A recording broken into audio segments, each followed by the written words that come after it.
Ladies and gentlemen, people will continue to be coming in, but I think in the interests of getting underway, I will start with the preliminaries so that we can get the speakers on as quickly as possible and get through the program. I'll dispense with lengthy introductions in the interest of time. I only want to make one point, really, and that is that when you're talking about priorities for the second century, it seems to me it's a wonderful time to have flights of fancy and let one's mind roam over all the wonderful things that may happen in the next 100 years. But wisely, the IEEE instructed the speakers and the discussants to confine themselves to kind of the realistic look ahead, what we might expect in the next few years, the nuts and bolts kind of forward planning rather than the blue sky kind of thinking. Now, our first presenter tonight, who will be talking about integrated manufacturing technology, this afternoon, will be Dr. Koji Kobayashi. Dr. Kobayashi's accomplishments are far too great to enumerate here. The program covers them very well. Let me just say that he is chairman of the NEC Corporation and a fellow of the IEEE. And as we all know, Japan has been much more comfortable about going into automated factories than we have in this country.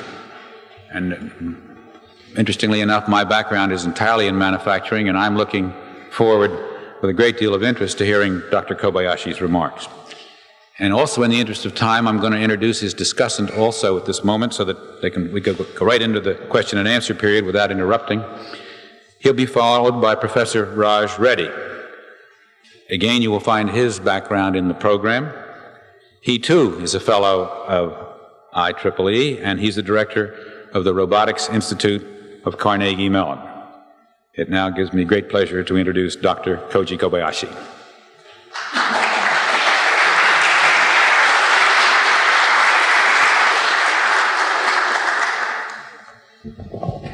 Thank you, Mr. Chairman. Good afternoon, ladies and gentlemen.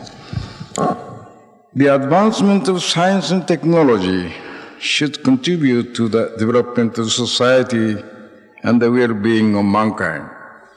Therefore, it is necessary that its end result should be manufactured as products and that they should be widely circulated and effectively utilized. Research and development of manufacturing technology is vital to bring about an innovation in the production process. This will enable the products to be inexpensively manufactured at higher quality. Whatever super possibilities a product may have, if product quality is poor, successful technological innovation cannot be achieved. At present, the interests of engineers tend to focus mostly on spectacular product innovations. Because of this, it is very significant that integrated manufacturing technology has been selected as one of the priorities for the second century of the IEEE.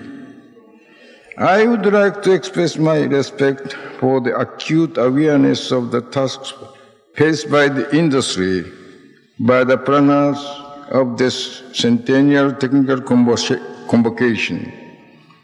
Further, I feel highly honored and I'm very grateful for having been given an opportunity to talk on the subject of this important technology. In the little more than 200 years since the Industrial Revolution,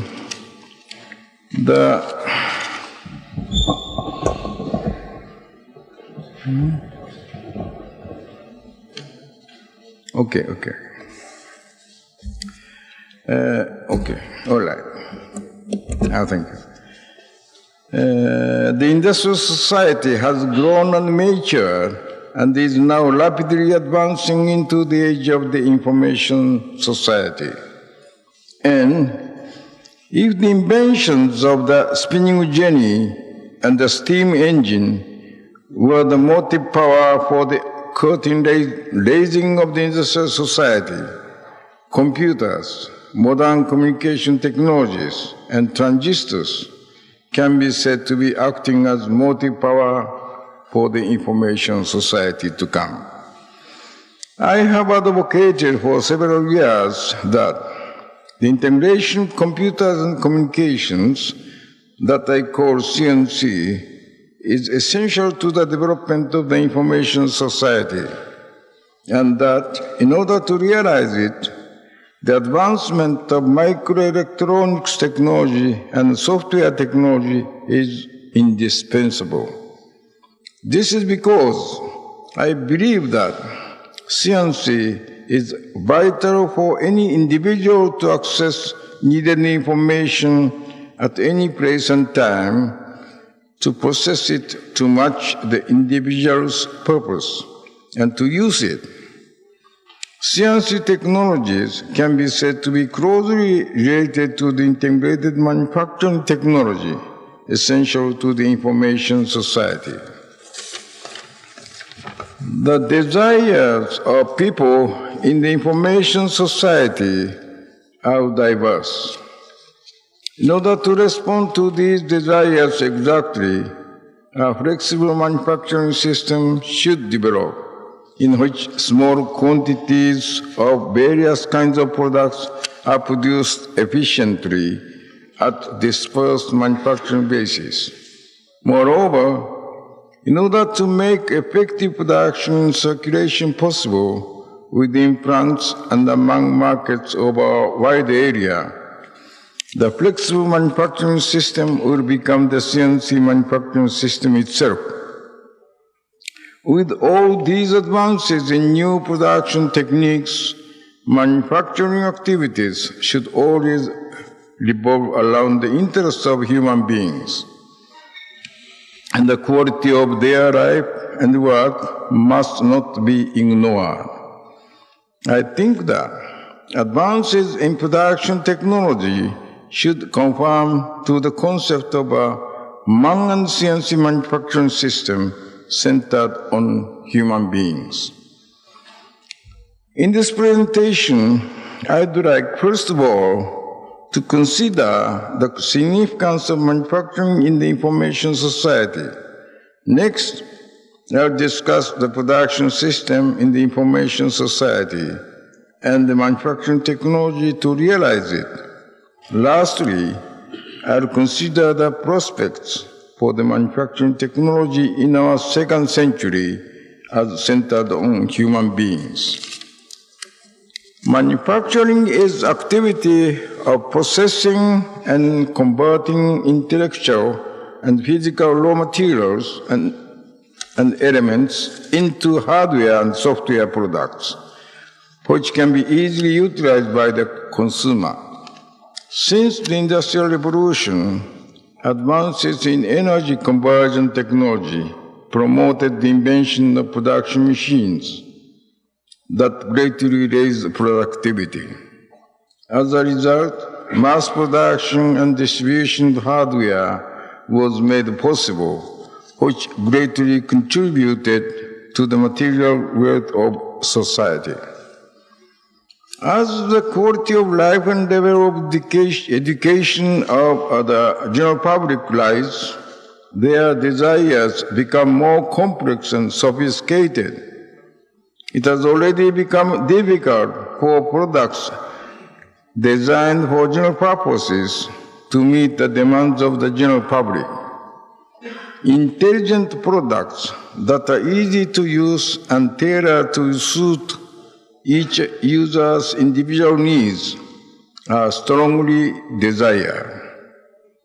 In order to manufacture a wide variety of products designed to meet each consumer's personal requirements in small quantity and high quality, with high efficiency, a remarkable amount of information must be utilized promptly and exactly compared to the production processes in the industrial society. Further, the manufacture of information indispensable for intelligent products, namely software and database, cannot help but carry a heavy weight in production activities. In the information society, the manufacture of information occupies an important position in industry, and at the same time, information plays an important role in manufacturing activities. Suppose we consider a series of processes ranging from input of information on the customer's product demands to a design center via communication circuits, input of tailoring information processed at the design center to the production plant closer to the customer, input of processed information to the production lines, and finally, to delivery of product to the customer. The integration of computer and communications, that is CNC, becomes essential for manufacturing in the information society. CNC technology guarantees a balance between the various aspects of society with regards to the problem of time, space, and the varied interests of people in the information society. Also, it is this technology that makes diversification possible, particularly in the manufacturing activity. Manufacturing in the information society will go through many large changes in responding to changes in the structure of society and the advance of technology. The direction is towards diversification, distribution, automation, and the effective integration of each activity function, namely systematization. As the needs of the general public become more varied, the demands on people engaged in production will also become diversified.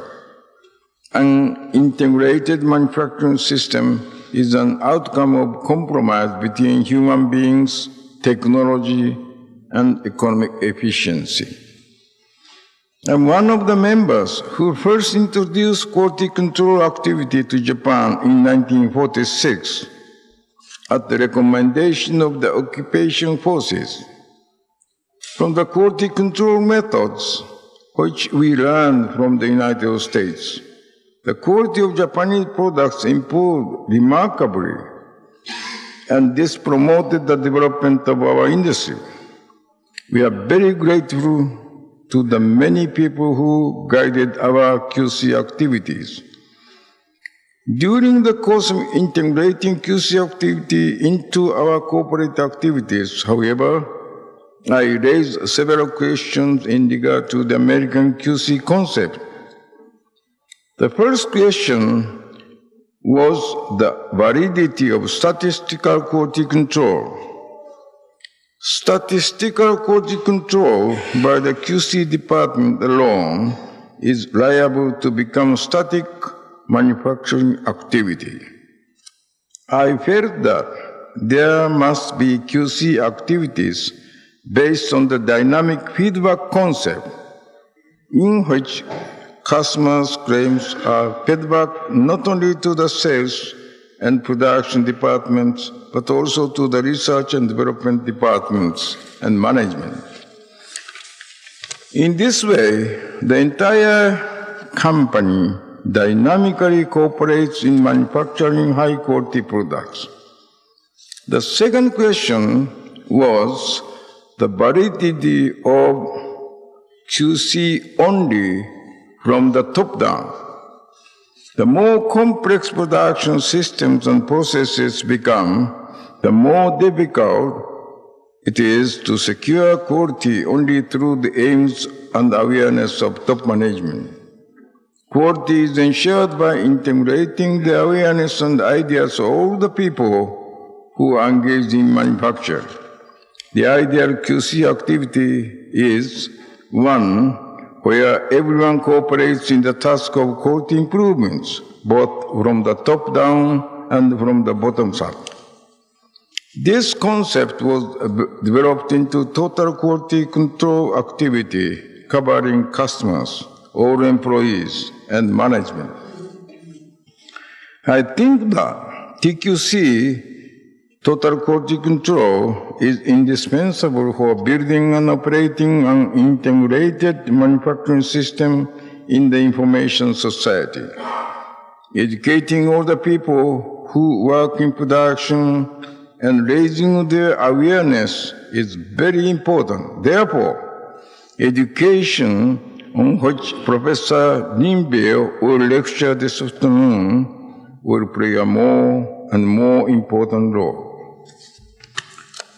Just as we are told to put new wine into fresh wineskins, so it is most important that in the information society, production systems appropriate to the social environment should be constructed.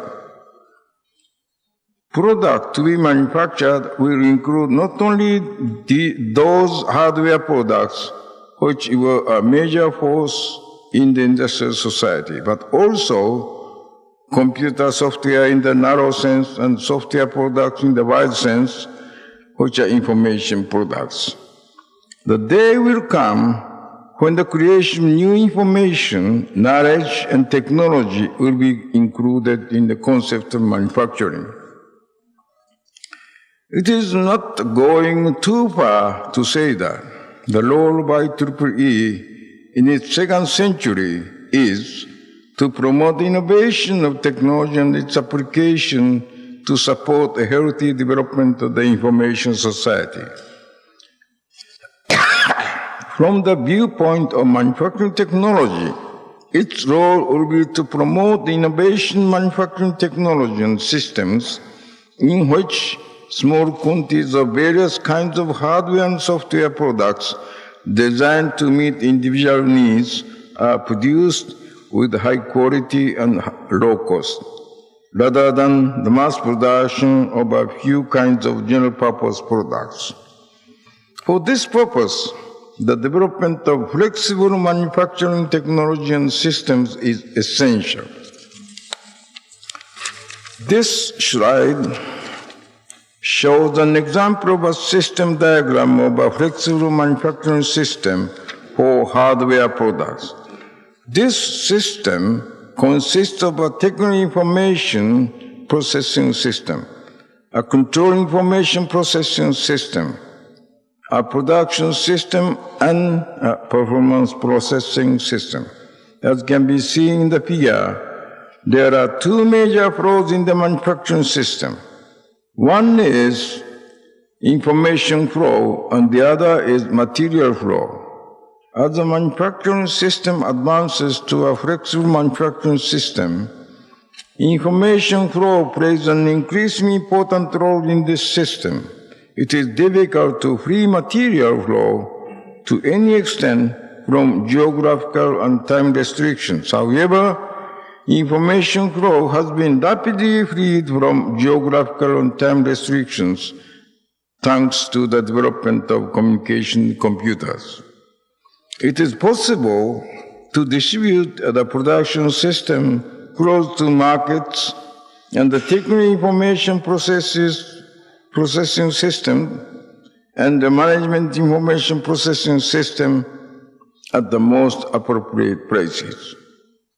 As shown in this slide number 7, each distributed manufacturing system function can be operated effectively by integrating it in a CNC network. Such a system can be named as a CNC manufacturing system.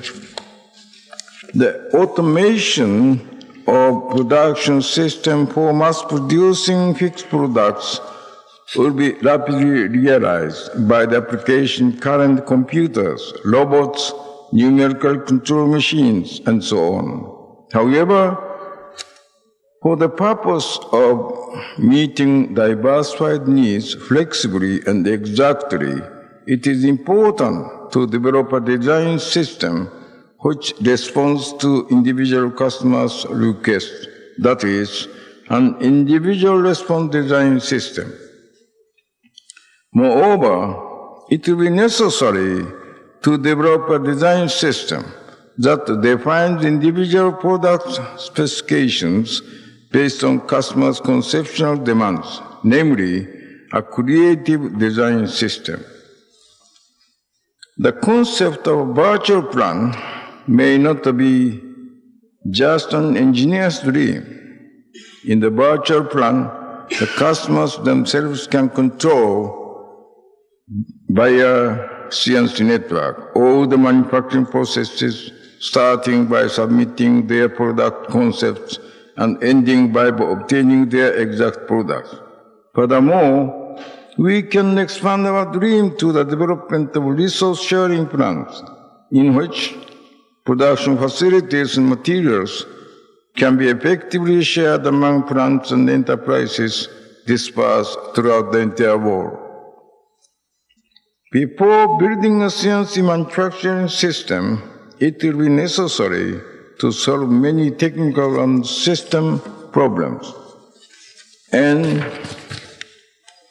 to accumulate a great deal more know-how, it will be necessary to construct the system so that each inter-process, and inter-plant system can be gradually integrated into a total system, aiming at the creation of a CNC manufacturing system. This slide shows a concept by which an individual production system is improved to become an integrated manufacturing system, and further to become a CNC total manufacturing system.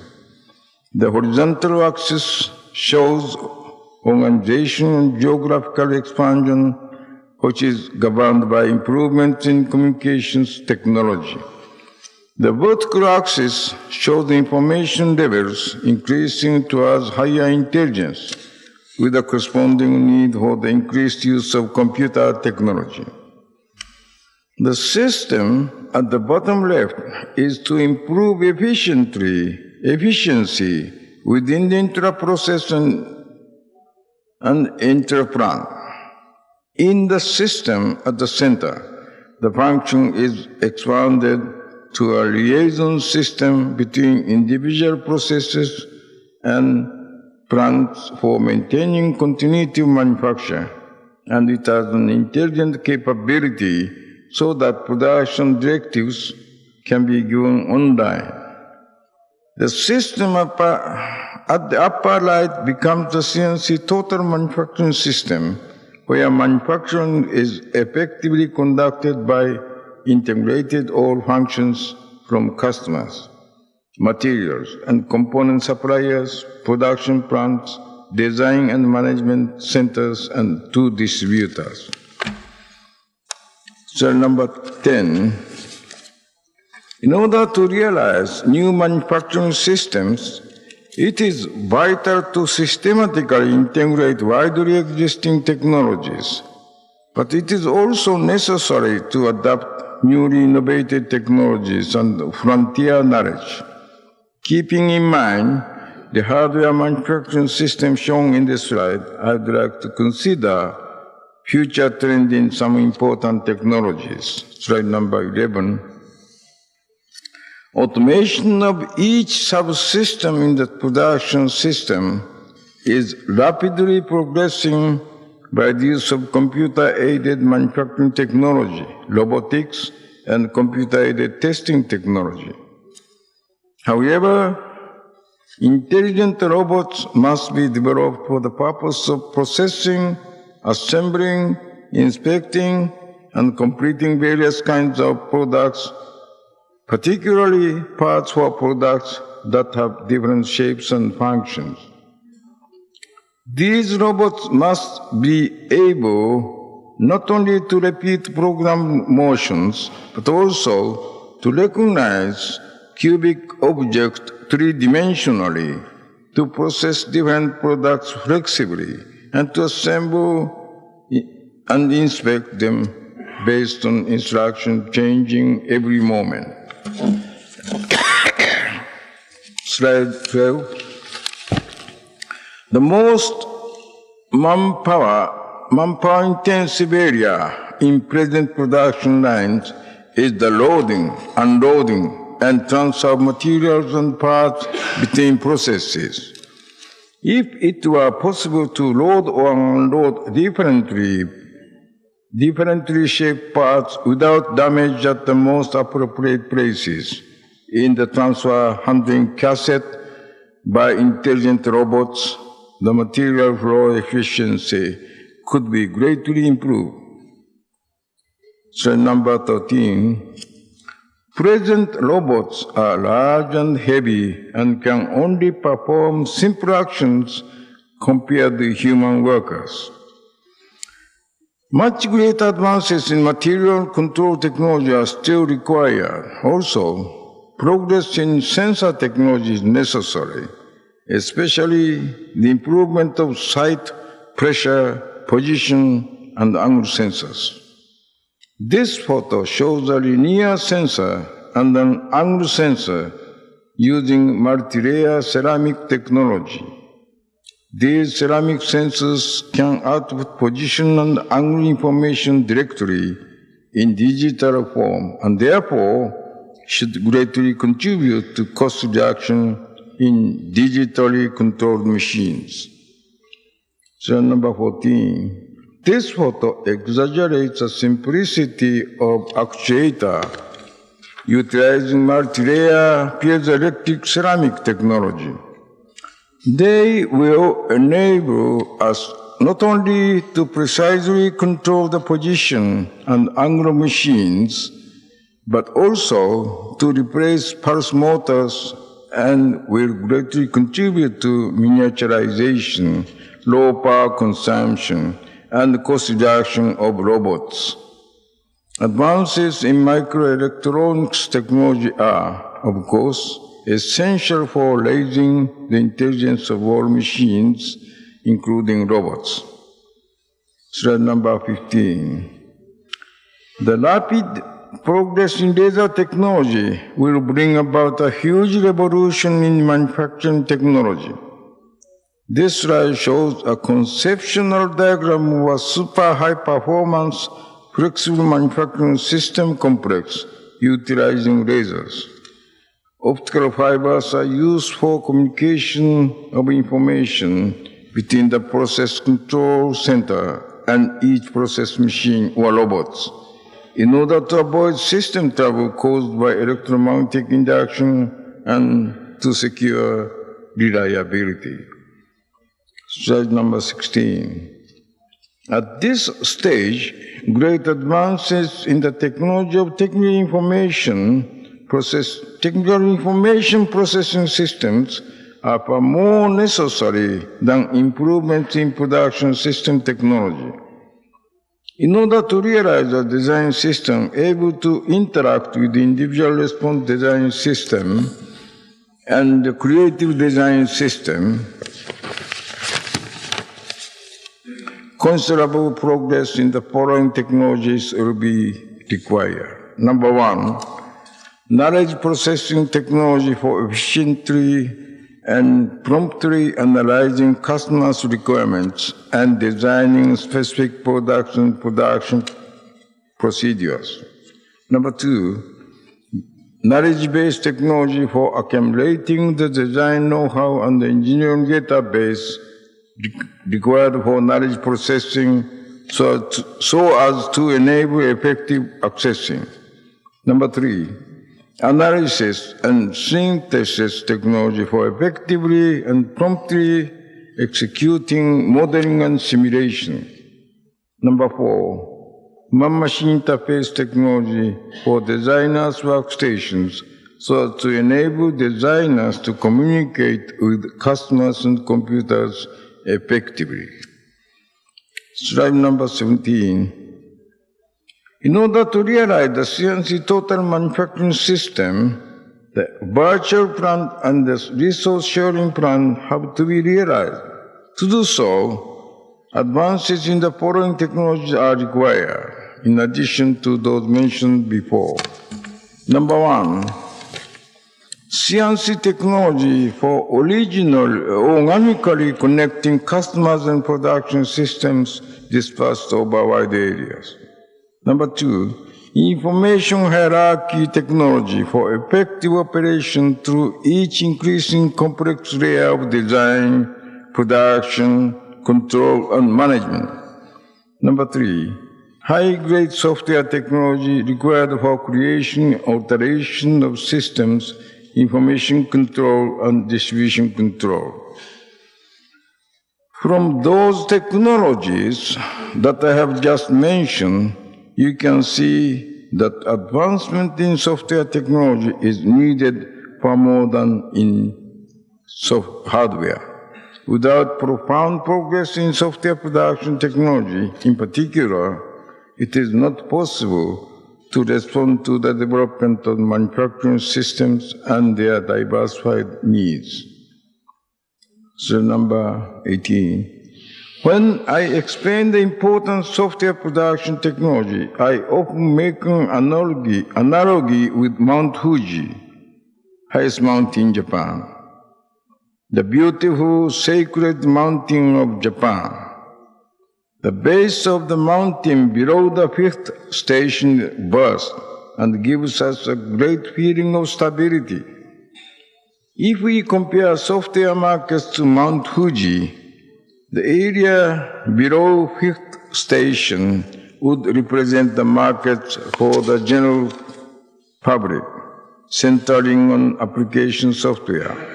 And the area above the fifth station would be the market for high-grade software. Until the time a paved road was constructed to the fifth station, it took great effort to climb that far. However, at present, children and aged people can reach the fifth station easily by car. If we develop software production tools which correspond to the load and the cars, anyone ought to be able to produce without trouble software for the general public. Just as more than 90% of the bulk of Mount Fuji lies below the fifth station, so the majority of the software market is aimed at the general public. The software production system may be realized by deleting technology related to material flow from the hardware manufacturing system. Manufacturing system in the information society must be intelligent and friendly to anyone, so that everyone is able to participate in manufacturing. The integrated manufacturing technology for such a system must be composed the most advanced technology available, not only robotics and computer-aided engineering technology, but also communications, computers, microelectronics, optoelectronics, software technology, as well as basic science, new materials, quality control, human engineering, and management engineering. The advancement of integrated manufacturing technology and systems will make production more efficient and able to meet a greater variety of needs. There are loud voices citing the fear that the improvement in production distribution efficiency might cause a reduction in employment opportunities, and that the eager pursuit of greater productivity would cause the production system to ignore the human needs of the workers. If enterprises pursue short-term profits only and forget their responsibilities as members of society, these fears would become a reality. However, technology should be for the quality of life. Therefore, human beings ought to be the focus of all production activities, Technology should continue to progress toward the realization of CNC. CNC manufacturing system centered on human needs. It is for this reason that we have expanded QC activities to TQC activities, and that we workers, researchers, and management have aimed to develop manufacturing activities integrated with the social system, learning from the demands and the complaints of customers. The idea that the CNC manufacturing system is aiming at is to create comfortable, natural working conditions for the workers, where they can interact easily with the intelligent machines. As computers and robots are introduced into the production system, the retraining and transfer of skilled workers has become an important social task. This is because the workers need specialized training to utilize machines owing to the present immature technology of computers and robots. As technology advances and machines become intelligent, the man-machine interface will become friendly to human beings, making learning and operating an easy task for anyone. It has also been pointed out that if the technology of the advanced industrial countries progresses, the gap between them and developing countries will further expand, and the North-South problem will become worse. Some people propose to restrict technological progress in order to narrow the North-South gap. I cannot agree with this proposal. Advancement in technology is a result of human wisdom, and no one can hold back technological progress. I believe that the best way to help the poorer countries is by the advance of technology. The essential thing is to raise the level of education of people in developing countries so that they can select the appropriate road and utilize the available technology. Slide number 20. NEC Corporation has been engaged in research on voice recognition and synthesis technology for many years in order to make conversation between man and machine possible. Moreover, NEC has been challenging the development of machine translation technology, particularly an automatic interpretation telephone, so that people speaking different languages can communicate more easily, and so that internationally dispersed resource sharing plans can be freely utilized. To realize the automatic interpretation telephone, advances in knowledge processing technology are indispensable. This technology is essential for the realization of the individual response design and creative design systems. The development of the fifth generation computer is a step towards the realization of these objectives.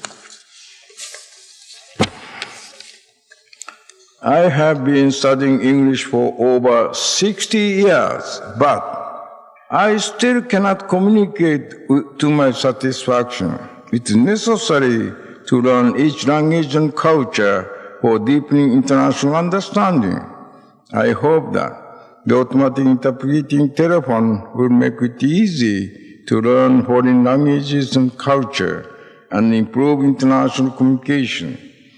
The technology developed during the realization of the automatic interpretation telephone will lay the technological foundation needed for production systems of the coming information society.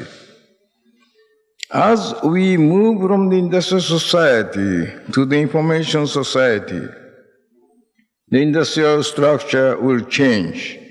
Whether or not there is a revolution in manufacturing technology, employment confusion in the transition period will be inevitable.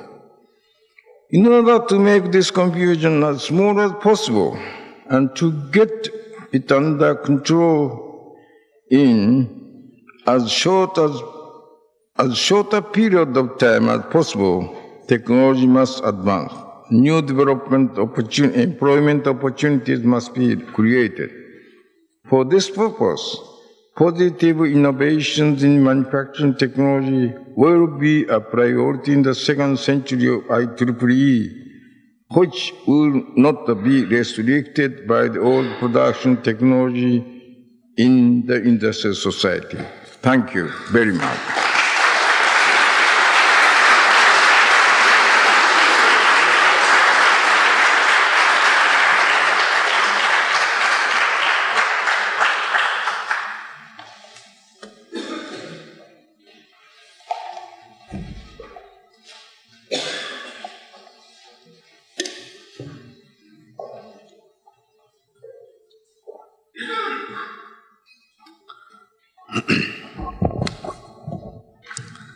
It is an honor and privilege to follow a man of Dr. Kobayashi's wisdom and experience. He presents a number of important concepts for manufacturing systems of the future. In this discussion, I will highlight the implications of some of the key concepts proposed by him and suggest a research agenda for the second century of our society that's a consequence of such concepts and goals. The main theme of Dr. Kobayashi's talk is that computers integrated with communications will be the foundations of manufacturing systems of the future.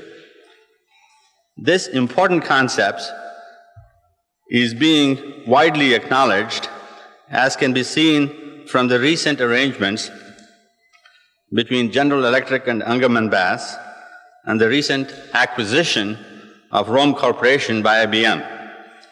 However, what probably is not clear is the full implications of Dr. Kobayashi's proposals, far-reaching proposals, on virtual factories and resource-sharing distributed factories of the future. Imagine a customer in a remote village submitting a product concept, controlling the design and manufacturing himself, and obtaining a custom-tailored product to suit his specialized needs. Fantasy? Not necessarily. It appears that two-way earth stations based on spectrum techniques might be available in large quantities for under $1,000, making it possible for every remote village to have a village information center equipped with powerful personal computers connected to a low-cost earth station, providing many services, including entertainment, education, advice on local problems of healthcare, agricultural production, and pest control. Science fiction, you say. How can an illiterate person who speaks no English in a village with no power, with people with no understanding of computers and electronics, operate, maintain, and utilize the most sophisticated invention of the human race? Interestingly, we already have technical solutions to most of these problems that you raise. Can we have a system that will converse in the native language of the user? Indeed, yes, especially in situations involving restricted natural language that is task-dependent. Dr. Kobayashi's company, NEC, recently demonstrated a translating telephone from Japanese to Portuguese involving a restricted dialogue. Can we build a rugged supercomputer with mean time between failure of over 20 years? Again, yes. Current non-stop computer designs have a mean time between failures of over 10,000 hours or over 1 year of continuous operation. Increasing the mean time between failure to 20 or even 100 years is purely a question of architecture, not technology. Increasing supercomputers capable of executing 1 billion instructions per second and 1 billion bytes of memory will require less than 1,000 square centimeters of silicon by 1985 and will require no peripherals other than voice, vision, and a link to the satellite Earth station. Can we build a computer that is battery operated, which can be charged by solar cells? Again, obvious. The recent Data General portable computer, designed and built in Japan, weighs less than 4 kilograms and has an IBM PC compatible system with full 25-line display and runs for 8 hours without recharging. Can we build a system that can diagnose itself and assist in its own repair? I will come to this question a little later. All I want to say is that Dr. Kobayashi's vision of virtual factories, distributed factories, resource-sharing plants does not have to be a pipe dream. It should indeed be economically viable by the turn of the century. Dr. Kobayashi raises a number of interesting points, many of which are worthy of careful attention. For example, he predicts the transition from mass production to special purpose custom production. He believes that we'll be manufacturing many information products, software products in the information age, just as we manufacture hardware today. He suggests that augmenting statistical quality control with dynamic feedback from customers, sales, production, and R&D provide real-time feedback to manufacturing. This will only be possible with an integrated computer and communication system. He proposes the distribution of the production systems close to the markets while concentrating the knowledge and management of the manufacturing where the brains are. He predicts the need for white-collar robotics, knowledge-based systems for planning, scheduling, simulation, and production management, tasks that are usually done by white-collar workers in a factory. Excuse me.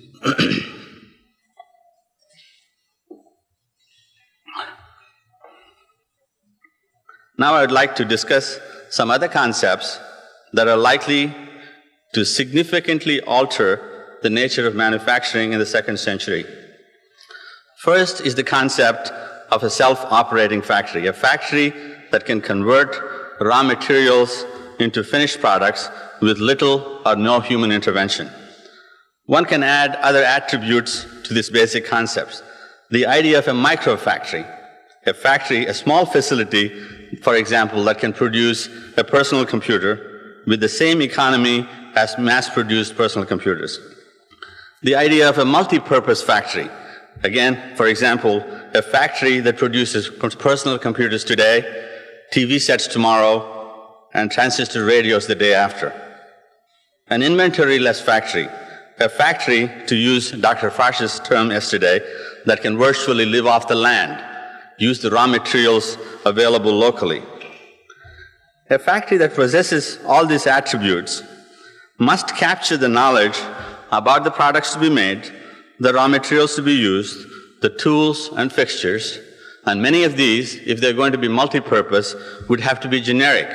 We must have research about generic raw materials, generic tools, generic fixtures, and so on. A self-operating, multi-purpose micro-factory that can live off the land comes close to the ideal Dr. Frosch wants for space manufacturing. Such a factory would be valuable here on Earth if it can be produced today economically. Second is the concept of a factory that can learn. Second is the concept of a self-improving factory, a factory that can learn from observation and improve with practice. Consider an apprentice, a human apprentice, at a small motor manufacturing facility. He can look over the shoulder of an expert assembling a motor and learn to duplicate the sequence of the steps with little help. We are several years away from a computer that can look over the shoulder of a human expert and learn how to assemble a motor by itself, that is, how to write its own program for assembly from observation. A human apprentice has another important attribute. He improves his performance with practice. We have no examples of computers that improve their performance with practice. We are far away from a system, computer system, which can examine its programs, identify the potential sources of improvement, and compile the knowledge leading to a better performance. And yet, we must begin so that we may one day have systems that can improve themselves. Third is the concept of a self-diagnosing factory, a factory that can monitor its own well-being and discover the occurrences of abnormal conditions. The techniques of knowledge-based diagnosis have been studied in artificial intelligence. Expert systems need human experts to provide the cause and effect rules. While this technique could be used in a self-diagnosing factory, we are likely to need an army of knowledge engineers to codify the knowledge. More importantly, a human expert may not even exist for a newly designed machine. What is required is a system, again, that can learn or discover its own cause and effect rules. To do this, a system has to have knowledge about itself. Given a self-description in the form of structure and function, and a number of sensors monitoring the status of the machine, it is possible to learn normal states of the sensors and flag anomalies when they occur. The knowledge about the possible cause of a problem can be inferred from the structure-function relationship, or more simply, by keeping a database of cause and effect rules acquired from observations of other systems of the same type.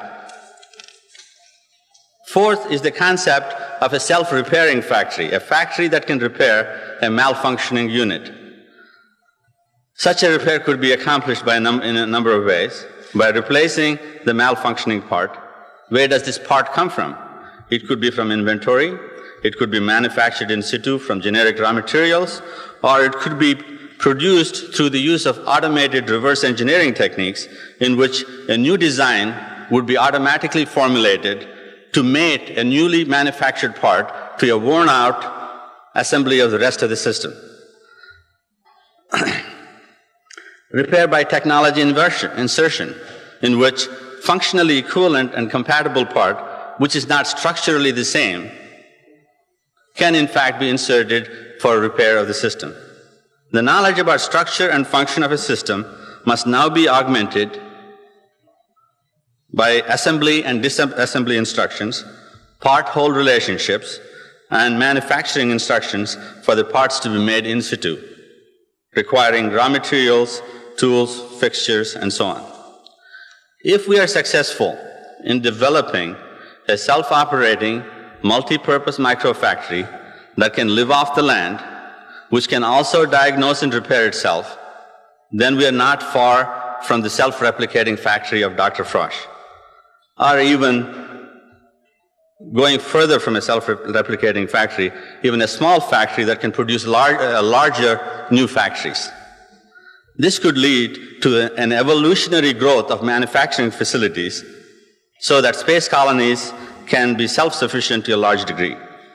What is needed is the same knowledge that has been developed for self-operating, diagnosing, and repairing functions. Given one such facility, the desired parts could be made, assembled, tested, diagnosed and repaired if necessary, and integrated into the rest of the factory. No new techniques will be necessary beyond the ones we've talked about. What I've just proposed is an ideal. Many of these things might appear to be too far-fetched, but even if we can accomplish 90% of each of these goals, that is 10% of the time there are human beings in a self-operating factory, 10% of the time we need human beings to diagnose the factory, 10% of the time we need human beings to repair. Let's say, even if we could do these tasks 90% of the time, we would already have accomplished a major breakthrough in manufacturing. This is the agenda for the second century, as I see it. Finally, Mr. Kobayashi raises two very important social concerns. One is about jobs, and the other is about poor and the disadvantaged nations of the world. It has been observed by a number of futurologists that jobs in manufacturing will follow the pattern of agriculture, and that all of manufacturing in the United States will require less than 5% of the workforce, or a potential loss of over 20 million jobs in the United States alone. What will these people do? The hope is that the emerging technologies will create many more new jobs than the jobs that have been lost. And Mr. Kobayashi suggests that retraining and transfer of workers from the outmoded job skills to new technologies is an important responsibility for society at large, and IEEE in particular in the second century. The second concern he raises is that the technological progress will widen the gap between the haves and the have-nots, increasing the north-south disparity between the industrial and developing nations of the world. The answer seems to be not the transfer of wealth from north to south, as suggested by the Brandt Commission at the Cancun conference, not shipping of tons of wheat and corn to the hungry, but rather transfer of knowledge, know-how, and literacy. The great Chinese philosopher Guan Tzu once said, "If you give a fish to a man, you will feed him for a day. If you give him a fishing rod, you will feed him for life." We must go one step further. If we teach him how to make that fishing rod, we will feed the whole nation. Sharing of knowledge and know-how in the form of information products is surely the only way to reduce this ever-widening gap between North and South. The current technological revolution provides a new hope and new understanding. The computer and communication technologies will make it possible for rapid and inexpensive sharing of knowledge. This technological progress will make it possible to have a global electronic society in which high-quality custom products are produced economically and efficiently by the users themselves using distributed microfactories, virtual factories, and multi-purpose resource-sharing factories as envisioned by Mr. Kobayashi. I applaud his vision for the future. Thank you.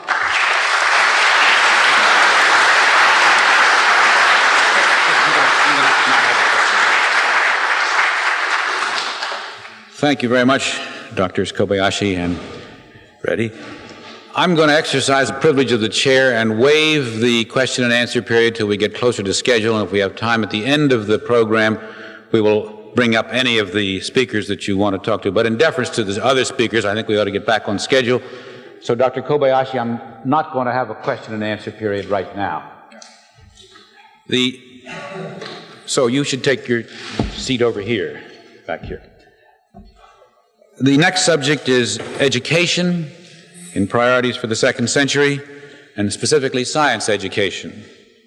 And this is one close to our heart because, as you know, the Franklin Institute is deeply involved in science education. Again, I'm going to be very brief on the introductions. Dr. John Linville will be our first speaker, He has a long background in education and research. He's currently professor of integrated systems and a director of the Center for Integrated Systems at Stanford University, and he is also a fellow of IEEE. His discussant will be Dr. John Slaughter, Chancellor of the University of Maryland, and also a fellow of IEEE. First, Dr. Linville.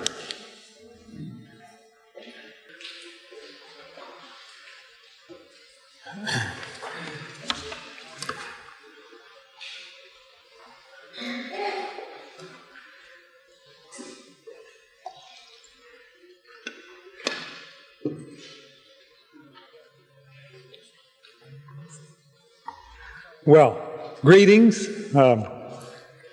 fellow members of the IEEE. It's a real pleasure to have this opportunity to talk to you about priorities in engineering education for the second century of the IEEE. Engineering education through the first century of the IEEE reflected the evolution of the electrical engineering profession during that century. The birth of the profession occurred with the development of electric power. The vacuum tube brought radio and electronics. Computing machines changed from mechanical to electromechanical to electronic to digital electronic form. Particularly with World War II, the emphasis on electronics vastly expanded, and the government came into the education scene with levels of support and long-term involvement which have never occurred before. But the most rapid change during the first century was reserved for the last part of it. The transistor and integrated circuit, combined with computing and information processing, brought a rate of change previously never equaled. At the end of the first century, the relative importance of electronics and electrical engineering has greatly increased from its start a century ago, and the rate of change of technology and its applications are growing at an unprecedented rate. Rapid growth and dynamic change represent the initial conditions for engineering education as we enter the second century of the IEEE. To match the growing importance of electronics and electrical engineering in general, the educational community, including its support base in the government and in industry, must establish the appropriate priorities for the second century and implement plans to act vigorously in accordance with these priorities. Now, one can identify many important directions and important goals for engineering education. Many of these correspond to the goals which have been established and are accepted these days in the education community. But the situation is significantly different looking into the next century than it was looking through the first century. I want to put emphasis on three major directions for engineering education. In a word, to identify three priorities for the next century. I will state them first in introductory terms and then deal with them in sequence. The rapidity of change in electrical technology has continuously shortened the effective lifetime of an engineering education, particularly the master's degree level of that education, with the result that education must be an ongoing process throughout professional life. A dominant priority for engineering education is adaptation of the professional to change from the beginning and throughout his professional career. In a word, we must change education to educate for change. That is the first priority I will discuss.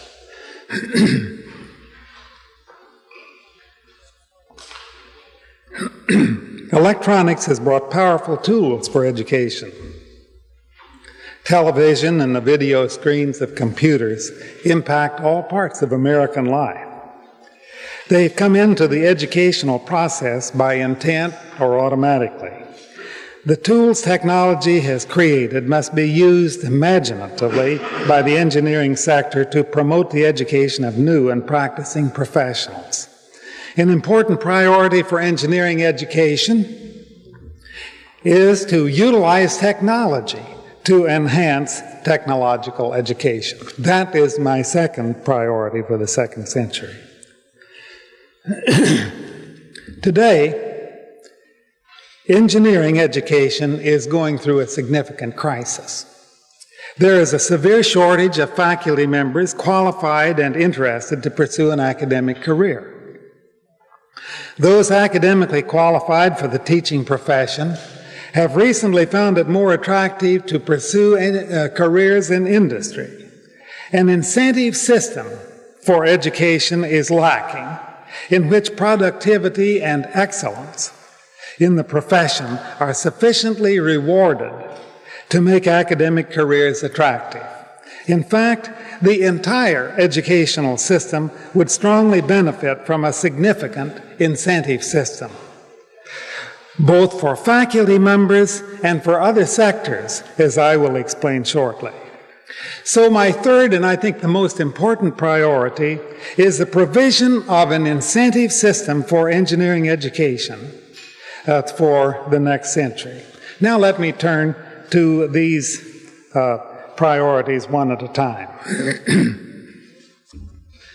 A significant measure of the present rate of change of technology is the fact that for a period of 20 years, the number of elements on a silicon chip has doubled each year while the price of the chip remained constant. This relationship, which was first pointed out by Gordon Moore, presently chairman of Intel Corporation, has been frequently referred to as Moore's Law. The result is that the effectiveness of an integrated circuit chip changed rapidly by a factor of about 1 million over that period of time.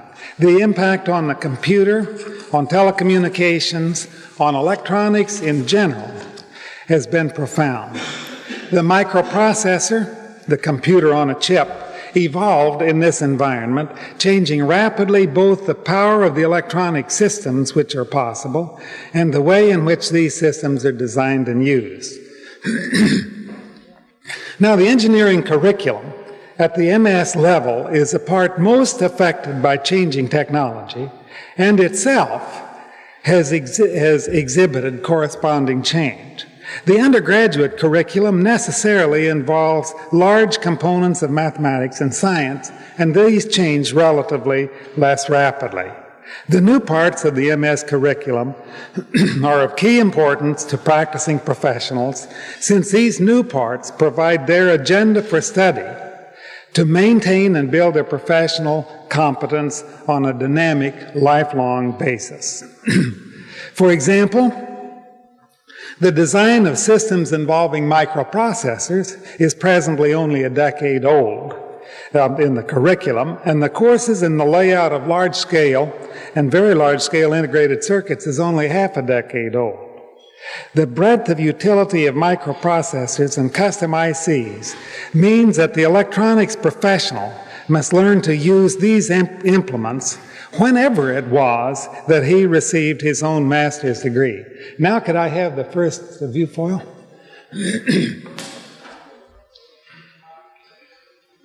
Here I simply have a look at education for engineering. And I don't want to slight the importance of primary and secondary schools. There is a program, and there's a crisis in a program worthy in its own right going on that scene. I think it's important. It is the raw material with which we in the university community work. I've indicated that the undergraduate program is important, but it's relatively less rapidly changing. And I focused attention on the master's degree, which is really the working professional degree these days.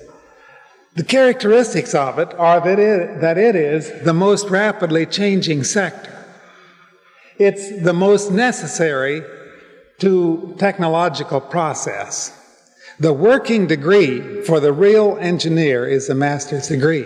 And the troublesome thing, of course, is that a master's degree, once minted, does not really remain workable for an extended time. It must continuously be refreshed.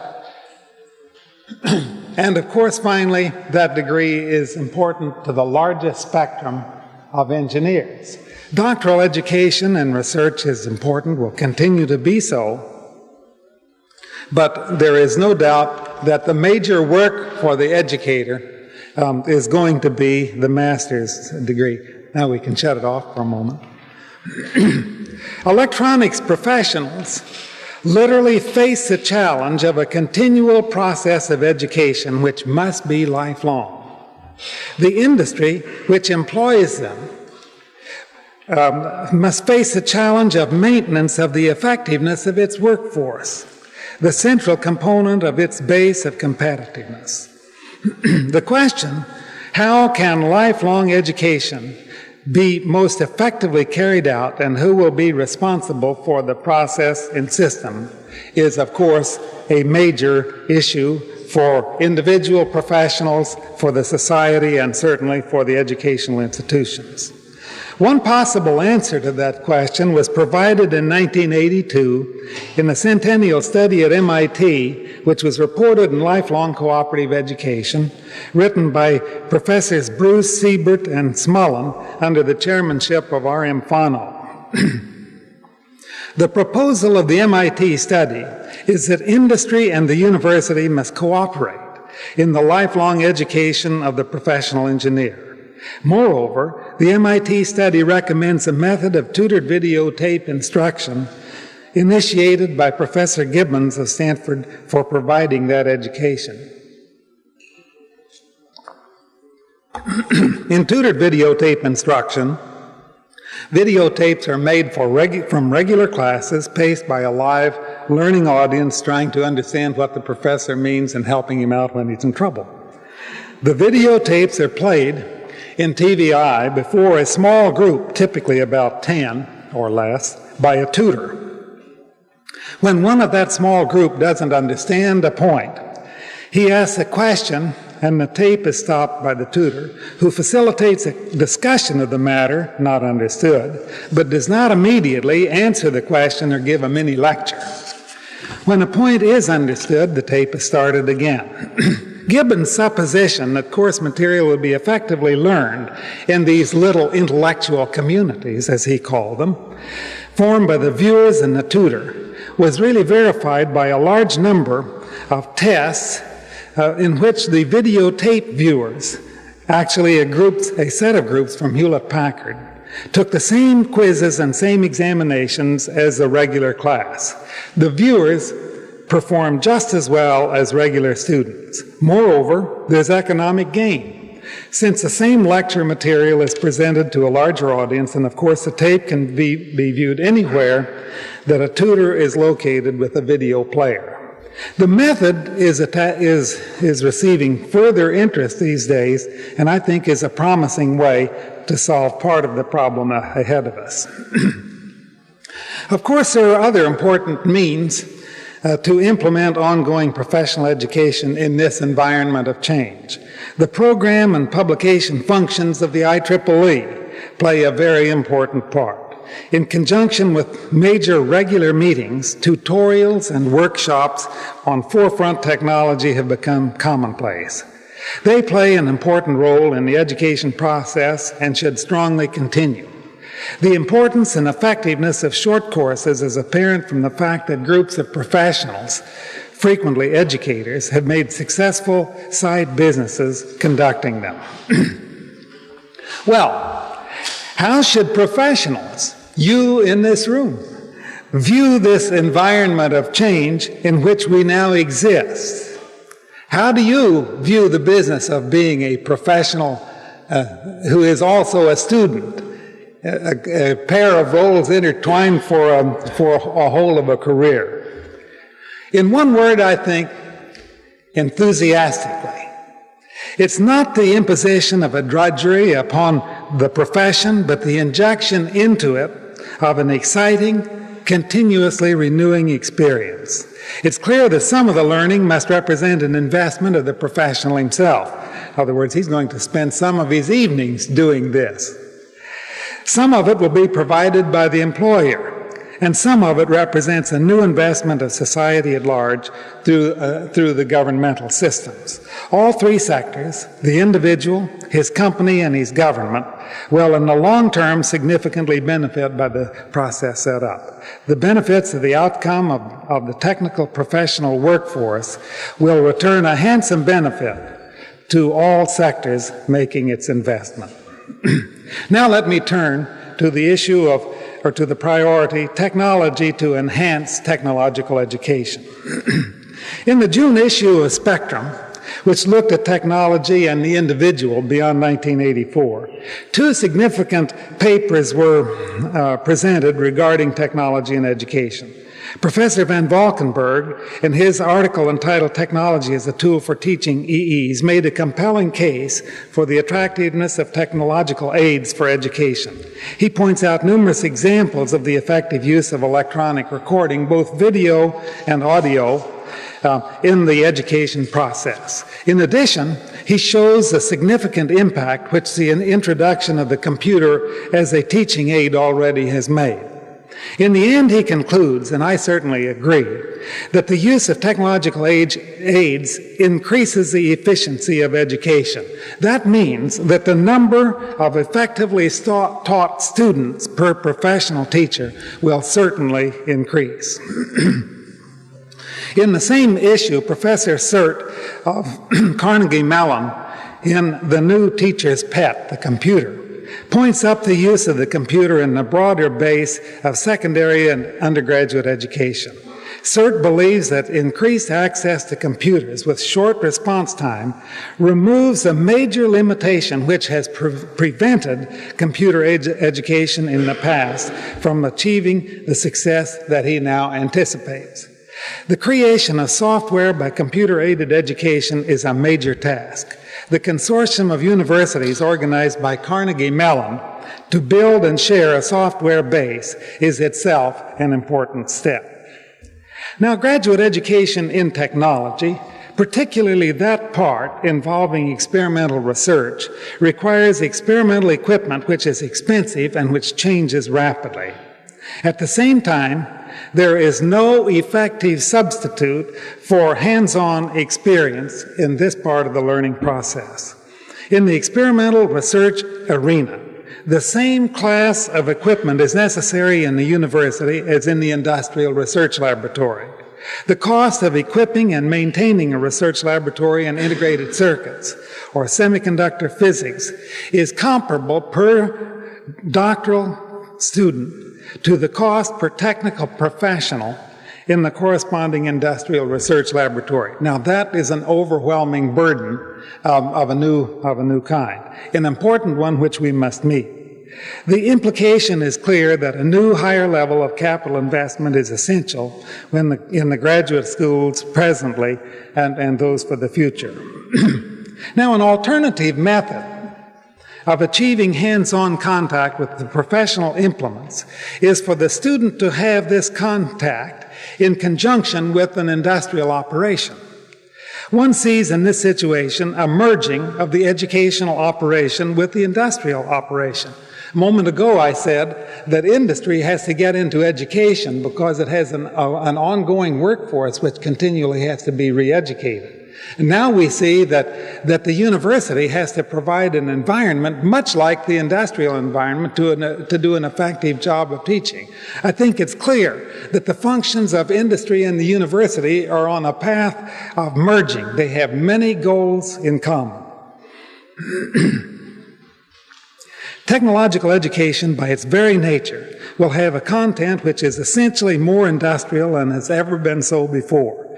At the same time, professionals and industry must have a continual educational experience to remain effective in their professional careers. The inescapable result of this situation is, of course, that the functions of industry and the university must be merged at least in some degree. One doesn't have to go all the way. We have examples in the past of industries which ran their own educational systems in general. They found it typically too costly and less effective. And of course, in the same way, the university, which sticks strictly to non-experimental work, is quickly out of sight. If the process of cooperative education is done with vision and effectiveness, each sector will benefit by the presence of the other. The confluence of industry and technological education occurs primarily beyond the bachelor's degree. There has been and will continue to be significant interaction between the industry and university in certain undergraduate programs, but changes here are small in prospect compared to those applying to the master's level. Now,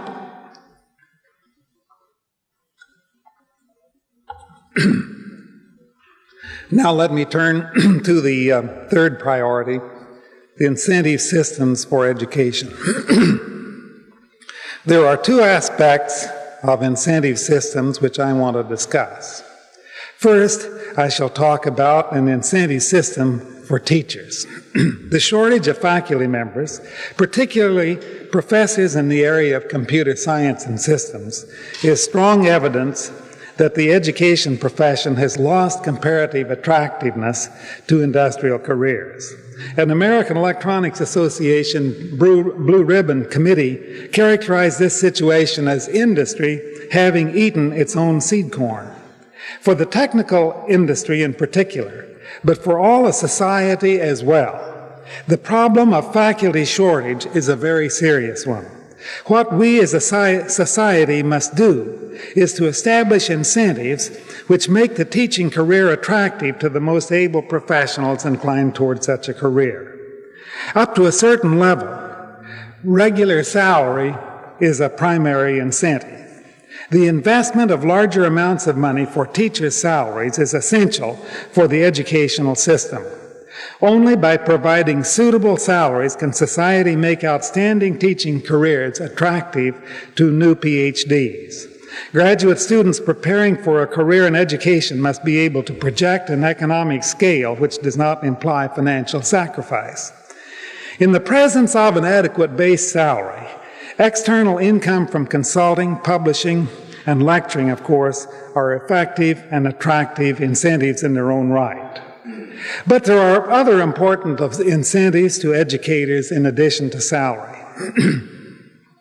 Social recognition of outstanding performance of educators by professional societies,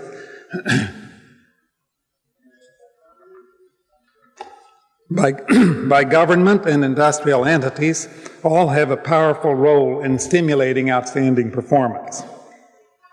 Our professional societies and government agencies can focus additional attention on the education profession to bring it effectively to the attention of graduate students. Again, the American Electronics Association has established a very attractive fellowship program whereby its member companies have provided forgivable loans to selected candidates. The loans are repaid by years of service as faculty members. And incidentally, a number of industries companies have done essentially the same kind of program as that established in the AEA. Though these programs are new, the positive effect can already be detected at Stanford in the response of our graduate students. More and more students there see an attractive career in the teaching profession. Finally, let me say that a university, creatively administered, offers a very attractive life to a faculty member. Many of us in the academic community find the continual contact with growing and inquiring minds a unique, stimulating experience. The university atmosphere is a significant attraction to the academic profession when the most serious impediments and absolutely too low salary is removed. Now let me turn to the incentives for a different player in the education game. That player is industry. Throughout this presentation, I have pointed out the projected large increase in interaction between industry and the university in engineering. I'd like to point out to you that there is a user-supplier relationship that we don't frequently put down in explicit terms in education and industry. Can I have the next view graph, please? On this view foil, I have indicated what industry needs are. They need fundamental research, selected and prepared candidates for employment, imaginative, speculative projects, and effective educational materials. The university needs state-of-the-art technology, powerful research equipment, professionals addressing current problems, market for educational materials. You could say what the university needs the industry is a supplier for. What industry needs, the university is a supplier for. There's only one little constraint in this system, and that's the bottom line there. Security for proprietary advantage is essential in industry. At least it's been felt to be very essential in industry. And in the university, if we have any deity, it is openness of communication. So those are around the base of these two conflicting requirements. We must have to work out an appropriate supplier-buyer relationship. That's enough for the viewfoil things. Of course, the bottom line question is this: who bears the cost of industrial involvement with education? Is it an unavoidable tax on industry for the benefit of society at large? Or must our public tax system in some way reimburse industry for this important contribution? First of all, I firmly believe that participation in the education process must have incentives to the industries participating to assure that participation be of high quality and of continuing duration. There's no free lunch, and there's no free education. At the same time, industrial involvement in the educational process brings a significant benefit to industry when the relationship is carried out in an effective way. Contact with the graduate population being produced in the university gives the industrial partner facilitated access to the ideas which are generated there and facilitated access to them, to the students, as emerging professionals when they're ready to enter the employment arena. The worth to technological industry of an early and effective contact with a Noyce, a Pierce, or a von Neumann is of very great value indeed. To the outstanding individual, contact with an effective industrial employer has great rewards as well. When a creative individual is placed in an industrial position configured to exercise his creative talents to the limit, society at large is a major winner. But who must ensure that incentives to industry that I recommend be in place? Finally, it is the educators and the governmental entities which support education that must ensure that the incentives for industry are there. These can be tax incentives provided through our political system. They can be the benefits implicitly available in the user-supplier relationship which I described. When the appropriate incentive system is in operation for all players, our educational system will show effectiveness far beyond what we have experienced in the first century. Thank you very much.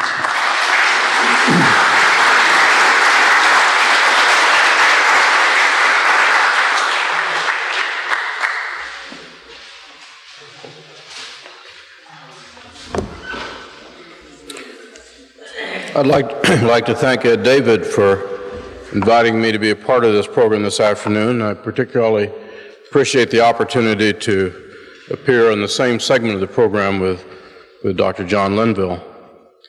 His paper addressed three of the most important issues in engineering education. They were: one, engineering education must develop a method to educate the professionals for change. Two, engineering education must utilize technology to enhance technological education. And three, we must develop an incentive system to interest engineers in becoming educators. Note the emphasis on change in all three of his points. These are certainly priorities for engineering education. Not all of the priorities by any stretch of the imagination, but arguably the most important ones. I want to mention briefly a few others that engineering education must deal with, in my opinion.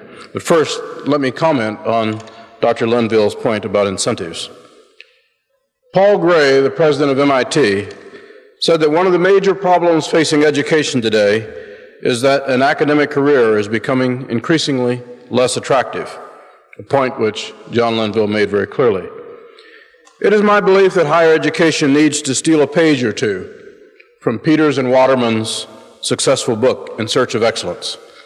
That book, which points out 8 principles practiced in abundance by America's most successful corporations, provides us with a rare opportunity to compare and contrast how academic institutions deal with challenges, with opportunities, and incentives. I argue that there is no systemic reason why the same successful approaches cannot be employed in higher education. Professors, researchers, students, football coaches, housekeepers, provosts, and deans need supporting environments, incentives to excel, rewards if they do, room to take risks, opportunities to practice entrepreneurship, a sense of community, and reasons to feel pride in themselves and the institution of which they are a part. Too few educational institutions, in my mind, have shown the willingness to move away from those practices that prevent them from being the 3Ms, the Wangs, the Intels, and the IBMs of academia. For over 30 years, I have heard the argument that engineers by necessity are trained rather than educated. I think the charge is badly overdrawn, but to an extent, it is true. 30 years ago, if it was true at that time, it was much less important. Today, however, I believe it is more worthy of our concern. As our knowledge of science and technology expands, almost without bounds, the 5 years of undergraduate education required of most engineers compels us to provide our students with more, not less, mathematics, physics, chemistry, and metallurgy. But the expanding set of social, economic, and cultural interrelationships associated with our rush toward high technology calls for a much deeper and a more professional understanding of these issues as well. A well-trained but undereducated engineer has limitations that are present in his or her designs, theories, and products. I believe that education must learn to deal with this reality. Roger G. Smith, the chairman of the board of General Motors, spoke of the importance of these considerations when he said that business is not so much the movement of products as it is the relationships between human beings.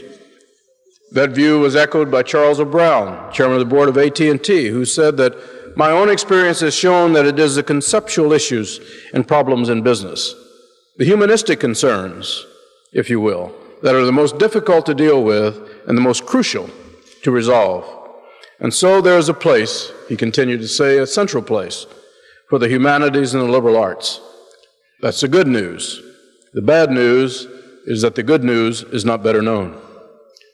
No discourse on education priorities in the future can be considered complete, in my opinion, until we deal with this issue. It is more important, perhaps, than those topics that occupy much of our time and concern now. Industry-university cooperation, new instrumentation in our laboratories, new computers in our classrooms. At some point, educators must come to grips with the need for engineering students to have a greater appreciation for both Milton and molecules, Carlyle and chemistry, Picasso and potassium.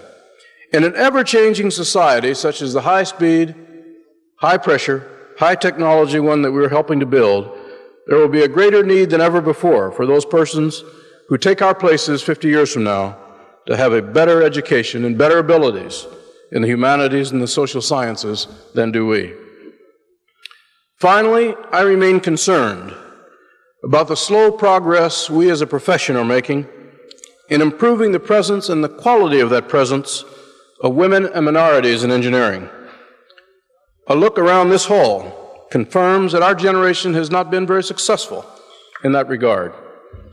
I would hypothesize that at the beginning of the 21st century, women will have a more commanding presence in engineering based upon their present enrollment in our colleges of engineering. But I am not at all sanguine that blacks, Hispanics, or American Indians will be more evident than is currently the case. In the 1970s, business and industry took the lead to increase the number of minorities graduating from our engineering schools from between 1% and 2% of the total to some higher level. That effort was successful in doubling the number of minorities, but that effort has now plateaued and, in fact, has even wilted because of a large number of economic and political reasons. The engineering profession itself has never mounted a major effort in this regard, and in fact has tended to discount the argument that there is any reason to be concerned. The responsibility in the future, therefore, in my opinion, is one that will have to be carried largely by the educational community, from preschool to doctoral levels. The reason this is important is not because of some appeal to our conscience or the need to satisfy some affirmative action laws. It is important because our nation needs all the intellectual skills it can muster to deal with the pressing technical, economic, and social problems that face us. We are dealing with problems faced by our industrial and production capacity, problems that will not be solved unless all of America's potential, not a portion of it, has a fuller opportunity to contribute. All of us have become painfully aware of the problems in our public education system, which were highlighted by the numerous reports that came out in 1983.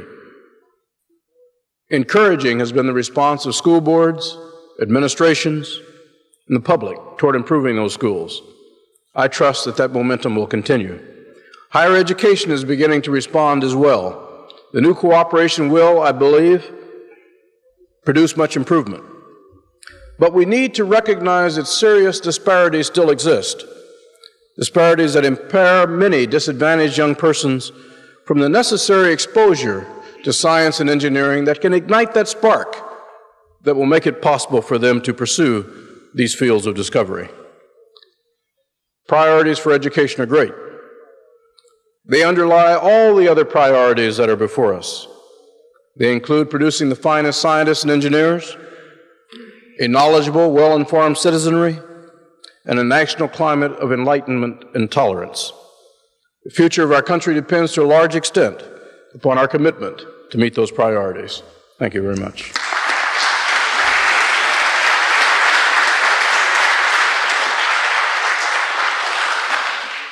Thank you, Dr. Slaughter, and thank you, Dr. Linville.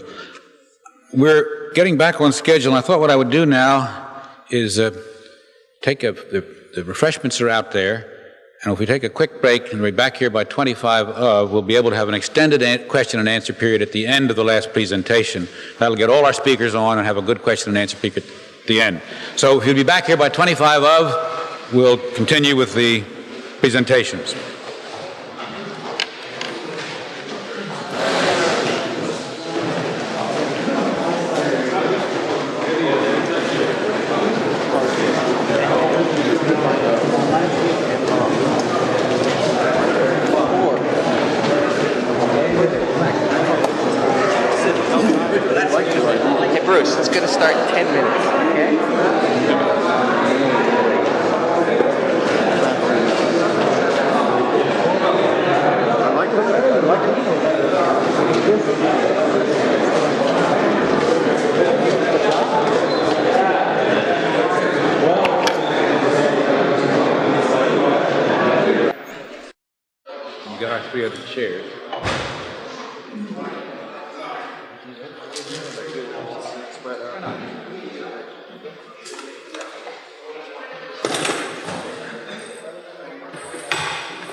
Move the podium away a little. Put that far side in.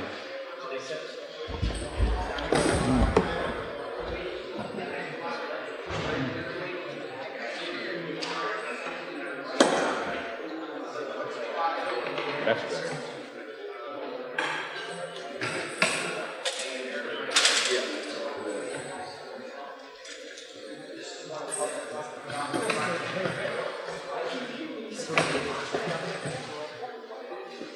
We now come to the anchormen of our program. If someone could get the people in the lobby there to come in. We will start with the last presentations. We're right on schedule at this moment. And as you can see, we're getting set up to have the question and answers for everybody at the end. The final presentation of the day and of the convocation will be on the management of R&D, a problem I'm sure many of you have struggled with. I know I have struggled with it, and I can never say that I've been very successful at it. And to bring into focus the priorities we must sort out over the next few years, we are fortunate to have Dr. George E. Pake, Group Vice President for Corporate Research from Xerox, and he will be followed by Dr. George Heilmeier. And Dr. Heilmeier is Senior Vice President and Chief Technical Officer at Texas Instrument. And jokingly, I was kidding him earlier, his only other claim to fame is that he took all his advanced degrees at Princeton, where I went. Dr. Pake.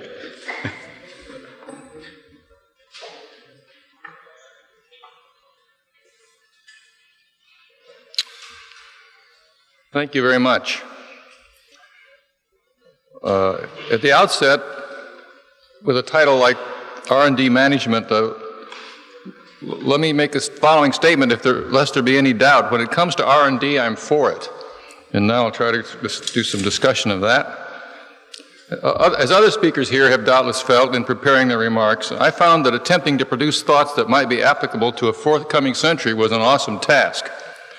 One way to view the problem is to ask, what would one have said about my topic in 1884 as the first century begins? And if I could figure out an answer to that question, what meaning might that answer have had in the last few decades of the first century? These questions pose some difficulty for me.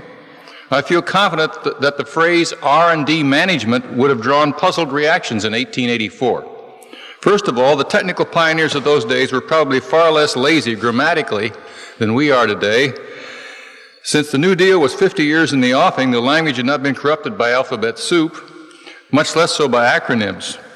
Fortunately, we do not normally attempt to pronounce R&D, although I have been told that the Rand Corporation was named as a kind of an acronym for R&D.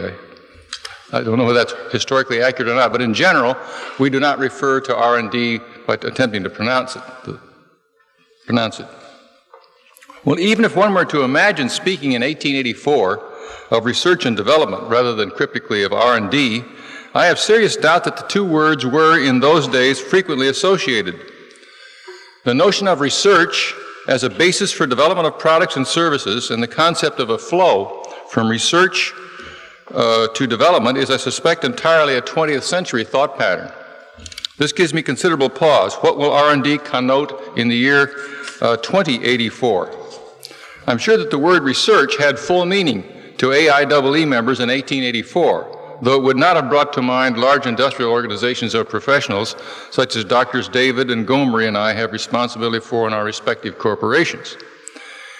Those did not begin to appear until the very beginning part of the 20th century.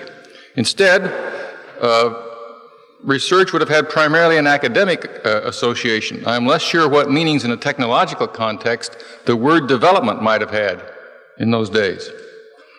My plan for this talk is, following these reflections I've just sketched, to give you my definitions of research and of development so that you will better understand what I'm talking about. But my assigned topic also requires that I introduce and expand upon the management of R&D processes, which is surely a 20th century concept. Research is the active, this is in fact my definition of research. Research is the active, aggressive quest for knowledge or innovative concepts. And if you don't consider it superfluous, I would say for new knowledge.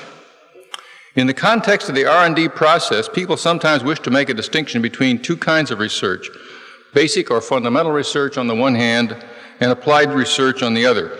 Only occasionally do I find this a useful distinction. It is much dependent on the motivations of the investigators, and it is not an intrinsic property of the work or of the resulting knowledge. Most of the results of so-called basic research find ultimate utility. Does it then instantaneously transform into applied research?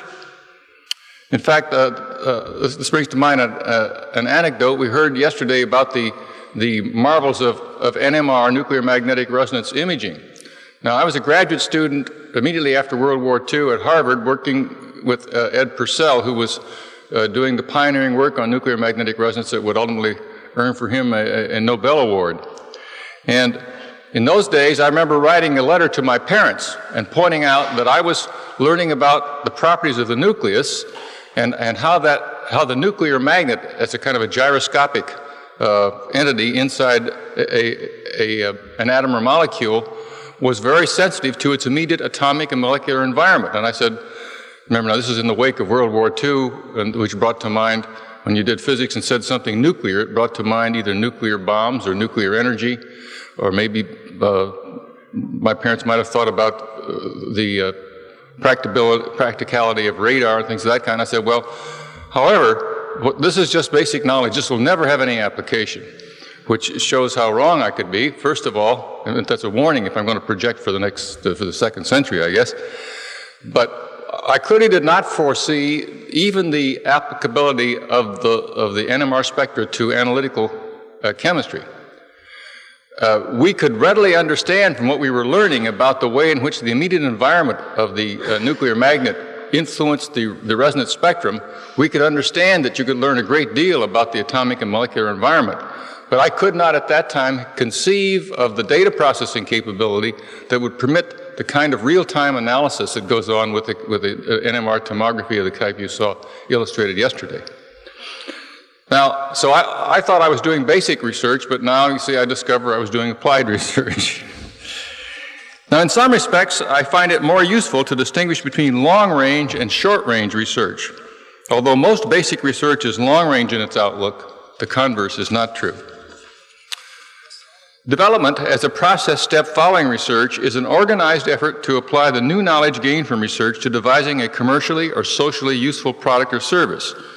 It therefore contains a substantial component of engineering. A senior level technical manager in my corporation has made the distinction that, in our business context, research aims at expanding the corporation's technical alternatives, whereas development seeks to narrow down or focus on a particular alternative and, of course, to produce a cost-effective and reliable implementation. Some other comments about distinctions between research and development. Research is more the province of scientists and development is more the province of engineers, but each activity has substantial requirement for the experience skills of both scientists and engineers. Another point is that, in some elemental sense, development is more expensive than research. The design and construction of implementations requires, for hardware, the cutting, bending, or molding of metal or other structural materials, and for software, the careful production of reliable, debugged systems and programs, all of which consumes many person hours of work by skilled professionals, and those person hours cost lots of money. The number of research person hours required to generate and demonstrate at the bench a technology that forms the basis of a new product concept is typically very much smaller than to develop a durable, reliable, and manufacturable implementation of the concept. But it would be wrong to conclude from this last statement that research budgets need be only a tiny fraction of development budgets. It takes a number of research investments, some of them quite long-term, before we pursue one that succeeds in exhibiting the potential for a new technology, which in turn enables a new product or service concept. And once a new technology is launched in the marketplace, a substantial ongoing research effort is mandatory, I believe, to keep the knowledge base for both, well, to build the knowledge base for both sustaining and extending that technology in the field. So, as each research success is launched in the marketplace by a successful development effort, an added obligation falls to the research organization to build into its base program a sustaining and extending effort on behalf of the newly succeeding technology. There's no such thing as a technology that you suddenly research, understand, and throw into the marketplace and then just forget about it. At least you can try that, but I think with business risks. Now, my problem is with the notion of managing research. I characterize research as the active quest for new knowledge and concepts. This means looking to the group of researchers for innovation and creativity. How does one manage the creativity of others? In my experience, the attempt is quite often ineffective and often counterproductive. I believe that the role of management is to create and maintain an environment supportive of and encouraging to creativity and innovation. In fact, my brief prescription for managing industrial research would be something close to that which is on the first transparency. The first principle I would lay down is recruit the best and most creative researchers you can find. Second, I'd say give them the most supportive environment you can visualize providing. This includes ample amounts of the most advanced instrumentation. Holding tight on capital spending is a foolish attempt at an economy. In fact, it's a false economy when you consider the cost of principle A. If you're going to hire first-rate people and pay their salaries, it's utter folly not to provide them with the very best technical tools. And third, work the business needs of the corporation, or whatever the entity is, into the program through selective budgetary preferences.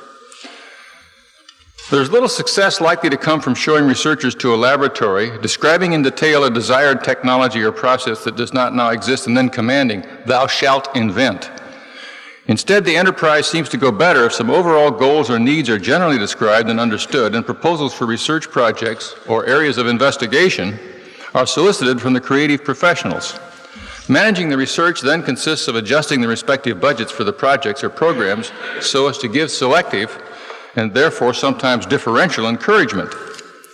There are many subjective criteria for this selective support, including, of course, the goal or objective of the project in relation to the potential needs, and especially including the creativity, innovativeness, and productivity of the key researcher or researchers on the team.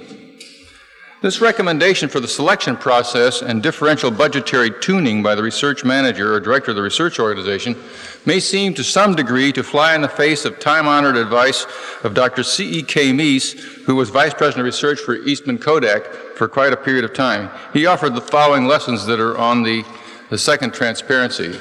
And although I think you can read it for yourself, I'll read what his advice was. He said this just about halfway through the first century of the IEEE. The best person to decide what research work shall be done is the man who is doing the research. I think we should probably say man or woman or person doing the research. And the next best person is the head of the department, who knows all about the subject and the work.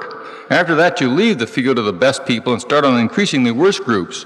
The first of these being the research director, who is probably wrong more than half of the time. And then a committee, which is wrong most of the time. And finally, a committee of vice presidents of the company, which is wrong all of the time. Now, in spite of my subscription to these principles set forth by Dr. Meese many years ago, I don't wander away and ignore my research groups and their scientists, nor did Dr. Meese. There is a very important role in guiding, challenging, and continually reassessing the selection process at all levels. And it is surely the responsibility of research management to pose problems, or more likely the problem domains, that are of business importance to the corporation. When it comes to selecting projects, the research management is, I believe, best advised to tune the research program, as I've said before, by using the budgetary power to adjust emphases. In some cases, that may mean shutting something off completely, or occasionally giving birth to a whole new project or activity. But these steps should be taken with continual consultation and discussion up and down the entire hierarchy of research management, which in my corporation is only 3 levels deep in each of the 3 research centers. To my mind, it is this all-important process of selecting the research to work on and allocating resources to it that is the essence of what we call research management. It draws upon the combination of technical knowledge, business strategies, research experience, understanding the psychological makeup of research scientists, and above all, it draws on what I'll call technical taste. The research manager at any level brings all of this to bear in a necessarily subjective way. Now, I've expressed my worry over how to have a vision on R&D management that can retain validity for a good portion of a century. However, in spite of my trepidation, I am willing to make one prediction that parallels a significant event of the first century. The Institute changed its name, and I believe it will do so again in the second century. After being born as the American Institute of Electrical Engineers, the AIEE, as we all know, became the IEEE, the Institute of Electrical and Electronics Engineers. My prediction is that it will become something equivalent to the IEEE OE, the Institute of Electrical, Electronics, and Electro-Optical Engineers. This also tells us something about the nature of the new R&D domains that will be important for the present IEEE. At the beginning, long before AIEE took steps to put the word electronics, I'm sure that somehow it really should have been the adjective electronic, in its name, people would possibly have had little reason to believe that research on electron processes in vacuum, or more recently electron energy bands and impurity states in semiconductors, would be relevant to electrical engineering. We have now arrived at a point where research on electro-optic materials and optical data transmission is extremely germane to electrical engineering. As we see more and more applications of electro-optical phenomena, the name IEEE OE will become especially appropriate. I have one more thought that I might throw in about, I think we've also seen in the discussions of the last 2 days that some of the soft sciences, psychology, let's say cognitive science, psychology, and sociology are increasingly important to electrical engineering. I'm not going so far as to suggest that some of those names will be thrown into the title of the IEEE, but it's worth considering that over the next century, those domains, those disciplines will have an awful lot of bearing on how the IEEE and its descendant organization will progress. I suppose even if one went back to 1884, the notion that physics would have much to do with electrical engineering as much as it's had to do might have been regarded with skepticism with some of the hard-bitten electrical engineers of 1884. They probably thought of physics as a soft science in those days. So I believe that clearly we have a very exciting century ahead of the IEEE and whatever else it becomes. I suggested IEEE OE, and it's been a pleasure and a privilege to talk to you this afternoon about this topic.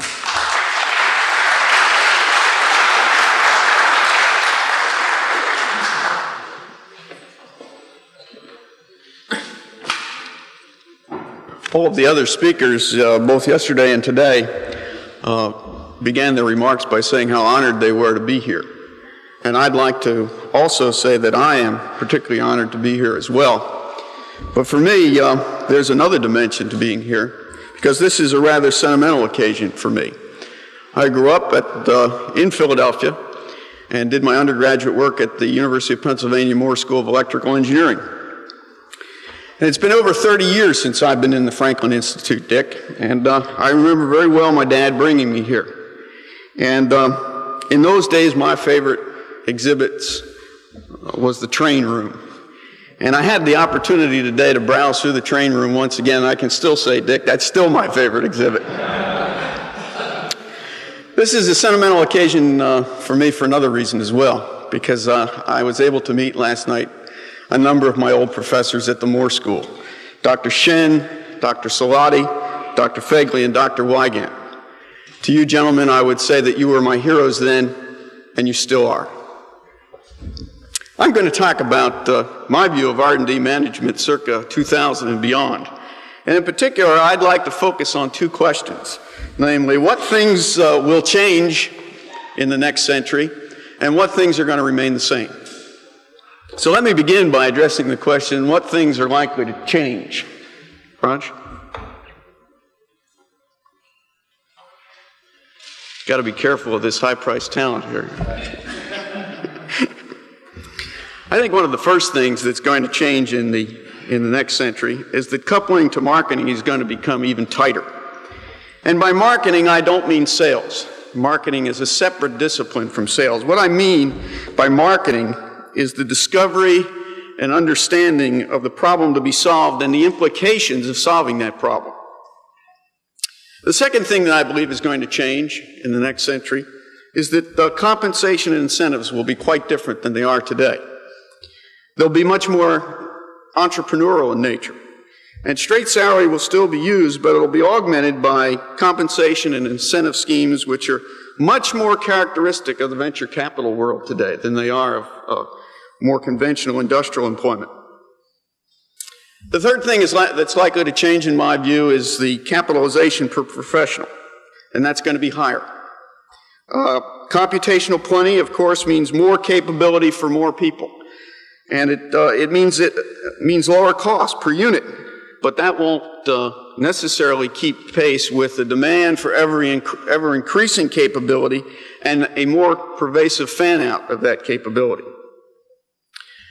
The fourth thing that's likely to change in my view is the workplace, because I think we're going to see much more extensive use of what I'll call the extended workplace. This means more work at home in addition to more work in the office. It means prime time work at home. And that is all made possible by the pervasiveness of networking capability. The fifth thing that's likely to change in my view is industry-university relationships. I think they're going to be much closer. Some may say that this is a shotgun marriage, but I believe it's inevitable for both economic and professional reasons. But as the poet Gibran once said about marriage, and I think it applies here as well, the pillars of the temple should be close, but not too close. And finally, I think we're going to see much more extensive use of internal education. And the reason for this is that the pace of technological change makes this inevitable. And in our profession, as in many other professions, one must either learn and grow or die. The technology can bring us the best lecturers into our facilities on our terms at times of our choosing. And this is sort of paraphrasing what Reddy said earlier this afternoon. I see the formation of the micro university or the virtual university in our plants and facilities. Now I'd like to turn to the things that I think will remain the same.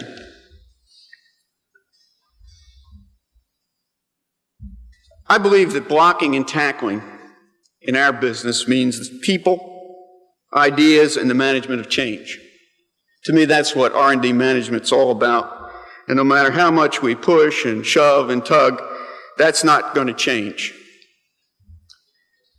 Secondly, I believe that personal and professional pride is going to remain unchanged. You know, no matter what we as managers do, we're really only, in the final analysis, coaches, chaplains, and patrons of our professional people, who for reasons of personal and professional pride drive themselves far harder than we could ever dream of driving them. Third, we've all heard the question, what have you done for us lately? That's not going to change. And I guess what I'd like to do is to paraphrase the words of Geraldine Ferraro, the Democratic vice presidential nominee, who said in the context of another discussion, those of you who have CEOs who are concerned about next year's earnings, you know what it's like.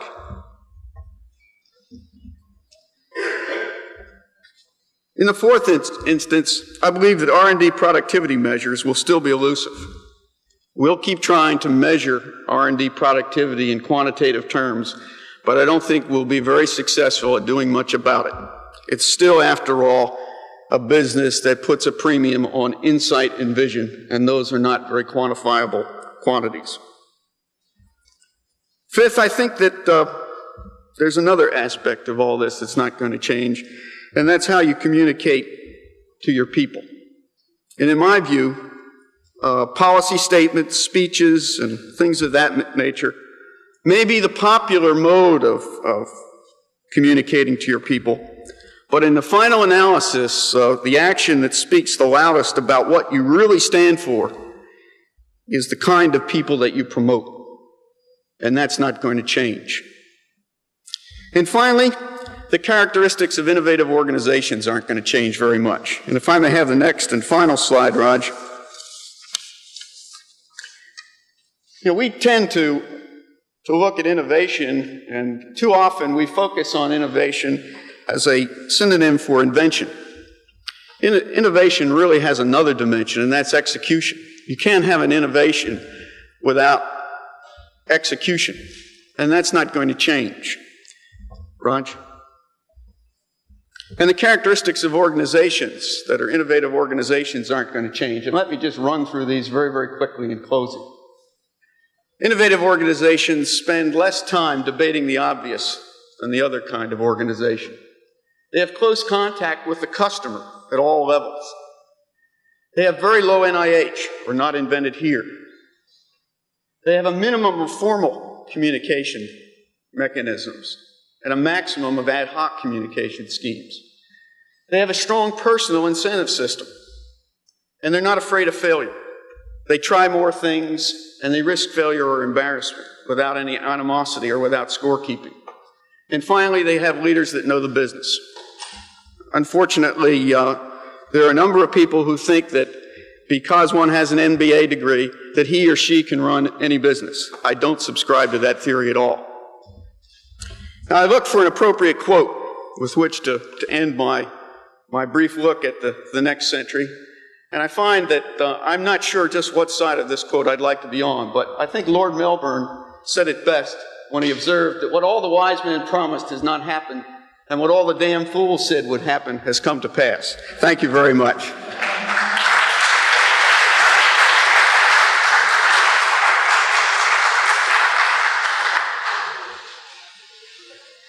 Thank you very much, Drs. Pake and Heilmeier. They were very interesting comments. I was particularly interested in your comment about the professional managers. That same comment was made at lunch to me by another IEE member, that this theory that professional managers can manage anything has been overworked.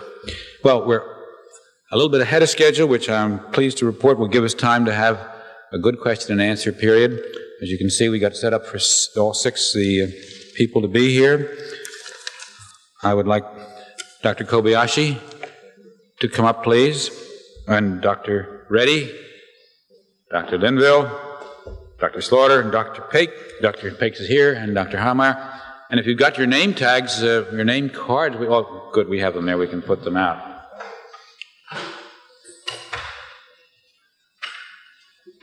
And you can interpret from there or stand in the back. Now, with regard to the questions, again, would the questioner identify who he is and identify to whom he is directing his question? You all set? Okay, could I have the first question, please? Yes, sir. I understand in Japan, a lot of continuing... Can you identify who you are, sir? Oh, yes. B.D. Liu, Princeton University. The question is directed to Dr. Kobayashi. I understand in Japan, a lot of continuing education is done by the industry itself. Could you comment on this?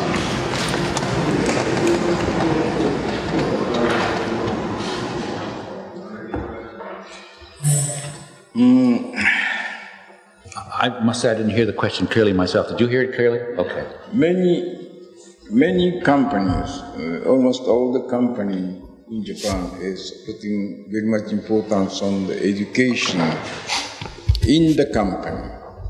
So after they enter the company. So we have many for the educational system, education for engineer, education for middle management, education, even for the director board. So many layers.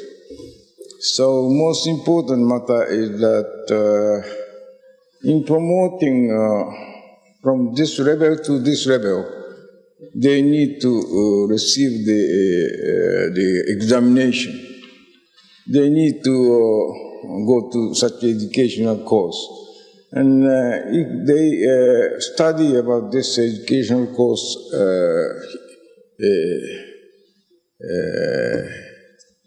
when the time is coming that he is to be promoted, he needs to receive the examination. Every year we have such examination. So most of the employment pass this examination, but few are dropped out. Then he is forced to study 1 year more, like that. So we have a complete educational system in the company. Not only like that, but we have an educational system for the employment for we have many customers in overseas, so that we are having an educational system who are expected to work in the business overseas. They are to receive this course. Thank you, Dr. And Kobayashi. also, we have an educational training system for the customers. Usually we are receiving 1,000 people from outside. We have the hotel for them. The poorer country cannot afford to stay in a big hotel, so that we have a hotel. So it's just or if you to study it, I'll prepare some documents. Thank you very much, Dr. Kobayashi. Yes, sir, beside him there. I'm David from Exxon Research.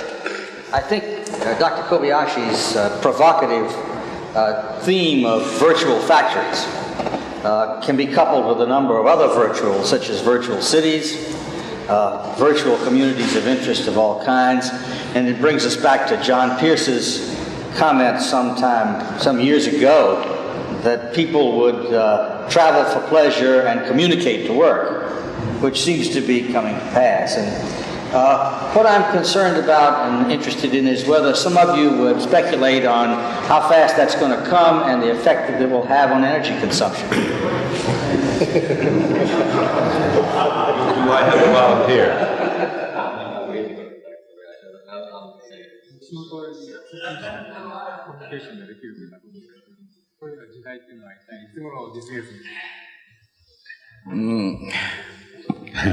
I can't say when, but from 20 years ago, I started to completely reorganize the whole company to meet with the future of the company. So our organization is from pyramid. I completely changed this organization to a flat horizontal organization. And furthermore, we need to think of the working in the foreign countries, so that this horizontal organization means that we have almost 60, it's divided into 60 companies. Besides the parent company, we have 60 companies. We have 20 factory outside of Japan, and 30 factories 30 companies inside Japan, and 10 independent subsidiaries. Independent subsidiary means that they are provided with everything. They are just a complete company, independent company, but we have the majority of the share. Then I asked them, you should compete with the parent company.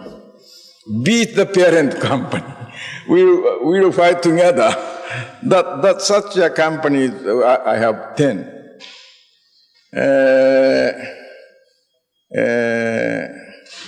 Remaining 50 companies is the subsidiary company. But that subsidiary company is a subsidiary, but they are independent. So they have the president, chairman, president, and executive vice president. Therefore, I have more than 100 presidents. They wish to become the president. Great. It's natural. So I distributed. I made the organization very flat. Then on the other hand, this becomes the education, training. So we pick them up. If he is very capable, then we pick them up to come back to the parent company to become really the director of our company, the parent company. So the organization is very flat. Thank you, Doctor. So this is one way. Good, thank you. I think, Dr. Reddy, you had a thought.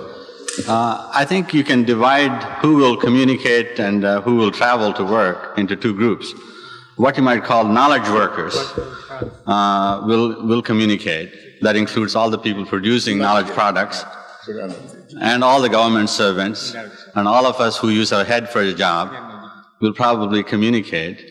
But people like hospital workers, or builders, or people in service industries, like if you travel for pleasure, somebody has to be there to serve you. A bunch of people of that character will probably have to travel to work.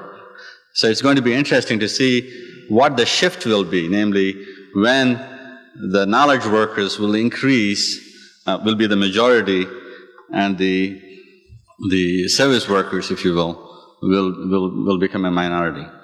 For virtual plant, we just have one plant now for testing,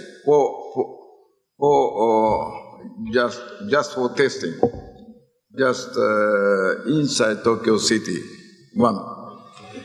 But I think when we use such a system, it will take some time. But I have one now, and study now. Does anybody else on the panel want to take a crack? Yes, Dr. Pake. Ed, I do much traveling across the country to my corporate headquarters, usually to try to get money for R&D, and I would love to be able to substitute something for my high standing in the airline mileage clubs. But I think that in certain circumstances, you really feel that to conduct some kinds of negotiations or business interactions, you almost have to see the whites of their eyes, and they want to see the whites of your eyes. However, I agree with what Raj says about knowledge workers. We had one very important and very well-defined technical problem in my corporation, which was worked upon by a team, several of whom were on the East Coast and several of whom were up and down the West Coast. It was, as I say, a well-defined technical problem. They solved that problem without ever convening as a team, except that when the problem was solved, we were so happy about it, we brought them all together for a dinner. And that's the first time they ever... And so there are many types of knowledge tasks that can be clearly handled. These people were all using workstations on local nets which were connected to one another through gateways and high data rate phone lines. Dr. Dees. I'd like to address a question to Dr. Linville and perhaps other members of the panel. What role, if any, does the federal government have, in your view, in the question of science and engineering education, pre-engineering education as well? It's a very strong role. I would not at all project that the support, particularly of graduate education and research by the federal government, would disappear. The overall task is going to increase in significance, and I believe that a larger fraction of it will come from the private sector. The federal government. Oh, and one other point with respect to that, one other projection I would make is that there should be two couples. The university should be coupled to government, and the university should be coupled to industry. Three-body problems are unnecessarily complicated.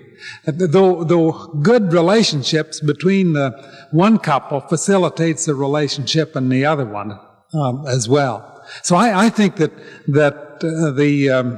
the role of the government is really very, very significant. Not only the federal government, but occasionally state governments make particularly important initiatives. And the most recent example of that I can mention to you is the setup, of course, of the North Carolina Microelectronics Center, which was an activity promoted really by the governor of the state in thorough league with his assembly. So it was very nicely done from that perspective. Thank you. Dr. Herman. Oh, excuse me, Ted. For virtual plant, it's not virtual, but in the recent 2-3 years, we built many software company in the local city, 100, 200 people. So they are easy to come to that company because it is built in the local city. So this software company is connected to the headquarters, the parent company by the online. So they can utilize the computer easily. So they are working locally. I see. Not virtual, but it's the effective, but it's a company. Okay, thank you. Dr. Herman? My question is to Dr. Pake. Well, two questions, actually. You mentioned electro-optics. Does that include acousto and magneto-optics? And my second question is, what market will pull that technology? What market will pull EO? Well, I suppose one could include acoustic and other technologies. I had in mind specifically electro-optic, simply because I see so many potential applications and in devices as well as, of course, in transmission, as was discussed in some detail by Dr. Lucky. I think the communications market will pull it. He pointed out the need for a better switching, and I think that will clearly be electro-optical devices, and I believe that the communication demands will pull that market. Yes, sir, in the middle there. Ken Fagerly, University of Pennsylvania. A question for Dr. Linville.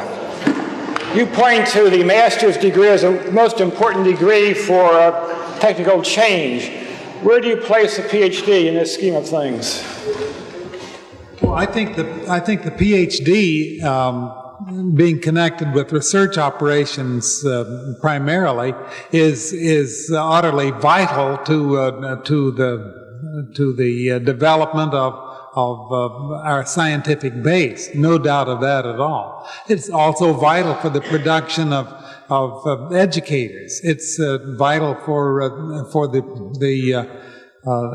the research enterprise in all levels, except for the fact that the numbers involved there are so much smaller than by about an order of magnitude, not quite that, but approximately that in the United States.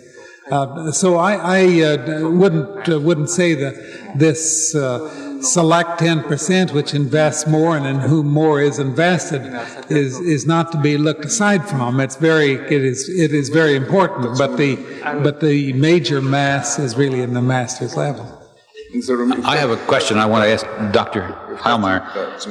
I think you said on one of your slides that one of the ingredients for successful R&D management was a strong personal incentive system. Is that literally what it means? This is a monetary compensation system, and if so, how do you set the goals that you reward on? I'm not sure that the best researchers that I've known have really had monetary compensation as their prime motivational factor. I think personal and professional motivation plays much more of a role than any compensation scheme that involves dollar signs. Okay, thank you. Yes, sir.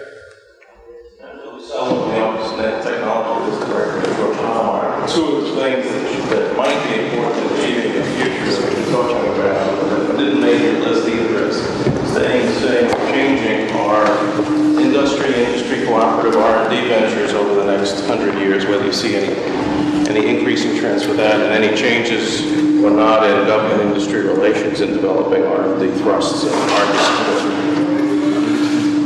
I have some hopes, Bill. I'm not sure that I would put them in the form of. Can you repeat the question? Please repeat the question. Well, as I gathered, he asked Dr. Heilmeier, I think I have this correctly, that what changes did he foresee in R&D, and the second question was in industry. The second one was government and industry? Industry, and the second was government industry, right. Phil, I hope to see much more cooperation among industrial partners in basic research. But I personally am against the socialization of development. I don't think that's a constructive trend. With regard to government industry relationships, I think the government has a strong role to play in the support of basic research. I think I'm a little concerned about the call by many to put the government into the business of prioritizing basic research. And so I would hope that we would continue to see strong governmental support for basic research. I would hope that we see little change on the part of the government to dictate or prioritize basic research. I have an announcement that Mr. Goldberg's cab is here to get down to the basics. Is there a Mr. Goldberg here who has a cab coming? Fine. Next question, please. Yes, sir. I'm Oscar Garcia, University of South Florida. We have a tendency of paying attention to the urgent rather than to the important. And the title of this session was Priorities for the Next Century. I'd like to go quickly and very briefly and ask each one of the panelists, what do they think is the most important item that, from the point of view of the IEEE and the profession, we should tackle in the second century? One item. The question, in case you didn't hear it, was the urgency versus importance, and he's asked to go across the panel and ask each member what he thinks the most important item is. The one most important item is for the profession. You ready to start, George? Only one, Oscar. I guess I would place the highest priority in increasing the quality of our source material, namely our students. If we get good people, as George Pake says, if we get good people and continue the supply of good people, I think our profession and our society will have performed perhaps its greatest service. Dr. Linville? Well, I would say that a creative really use of not only finding the people but then harnessing them is a key thing. I believe that the quality of excellence is something that's much on our agenda these days, and that's well placed. It's an excellent people, excellent performance. Dr. Reddy? One word, training. It turns out the more that if we can develop technologies in the IEEE for sharing of knowledge, know-how, and literacy, all of which spell training, as far as I'm concerned, we would have done a great job. Did Dr. Kobayashi understand the question all right? 私は優れた人も大事だと思うんですけども、その人が力いっぱい働けるような会社で、力いっぱい働くような人を教育したいと、こう思っています。私は55年会社で働いています。もう私は一人で55年残ったわけですがね、会社には大いに役に立っているという、自信を持っているわけなんです。I have been working for the company for the past 55 years, and I think that the excellent people are also important, but we should provide the environment so that those excellent people can perform to their maximum extent. I'd like to create such circumstances for those excellent people. Thank you, Dr. Pake. I think I would second what George Heilmeier said. I think that I would put a specific emphasis on it. I believe that it's very important to motivate our young people in the primary and secondary educational part of the educational system toward first-rate careers in science and technology, as well as to provide at that level fairly broad general education in science and technology for those students. And I think the quality of material that is provided to the universities is something I believe needs most urgently to be improved, and I believe that IEEE could do some things about that. I think that's probably a very good question to end on, and I want to thank this panel for their wonderful presentations. I want to apologize to everybody for having to ramrod the thing through like I did, but we got off to a bad start on the time. I also want to express to IEEE the tremendous honor that the Franklin Institute has with your having selected us to host this 100th anniversary. It really was a great thing for us. And now we wind up this very stimulating session with Charles Eldon, who's the president-elect of the IEEE, taking Dick Gowan's place, who's a little bit under the weather, for the closing remarks. Mr. Eldon. Ladies and gentlemen, I'm in the awkward position of feeling I just got my marching orders for next year, what the IEEE should do, what the priorities are. On such short notice, I'm not going to try to answer them. I came here with the good news for you that I have no prepared remarks. The hour is late, the day is long. I did want to say, again, as Dick Gowan said at noon, on behalf of the IEEE generally and ourselves specifically, how grateful we are, how rewarded we are for the opportunity we had to work with Franklin Institute and for the contributions of our speakers this afternoon, this morning, and yesterday, and so on. I want to thank you also as attendees of this conference.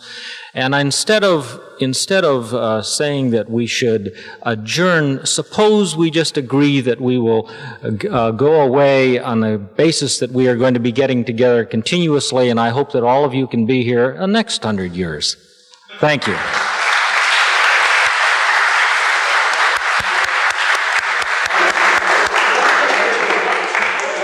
Thank you very much.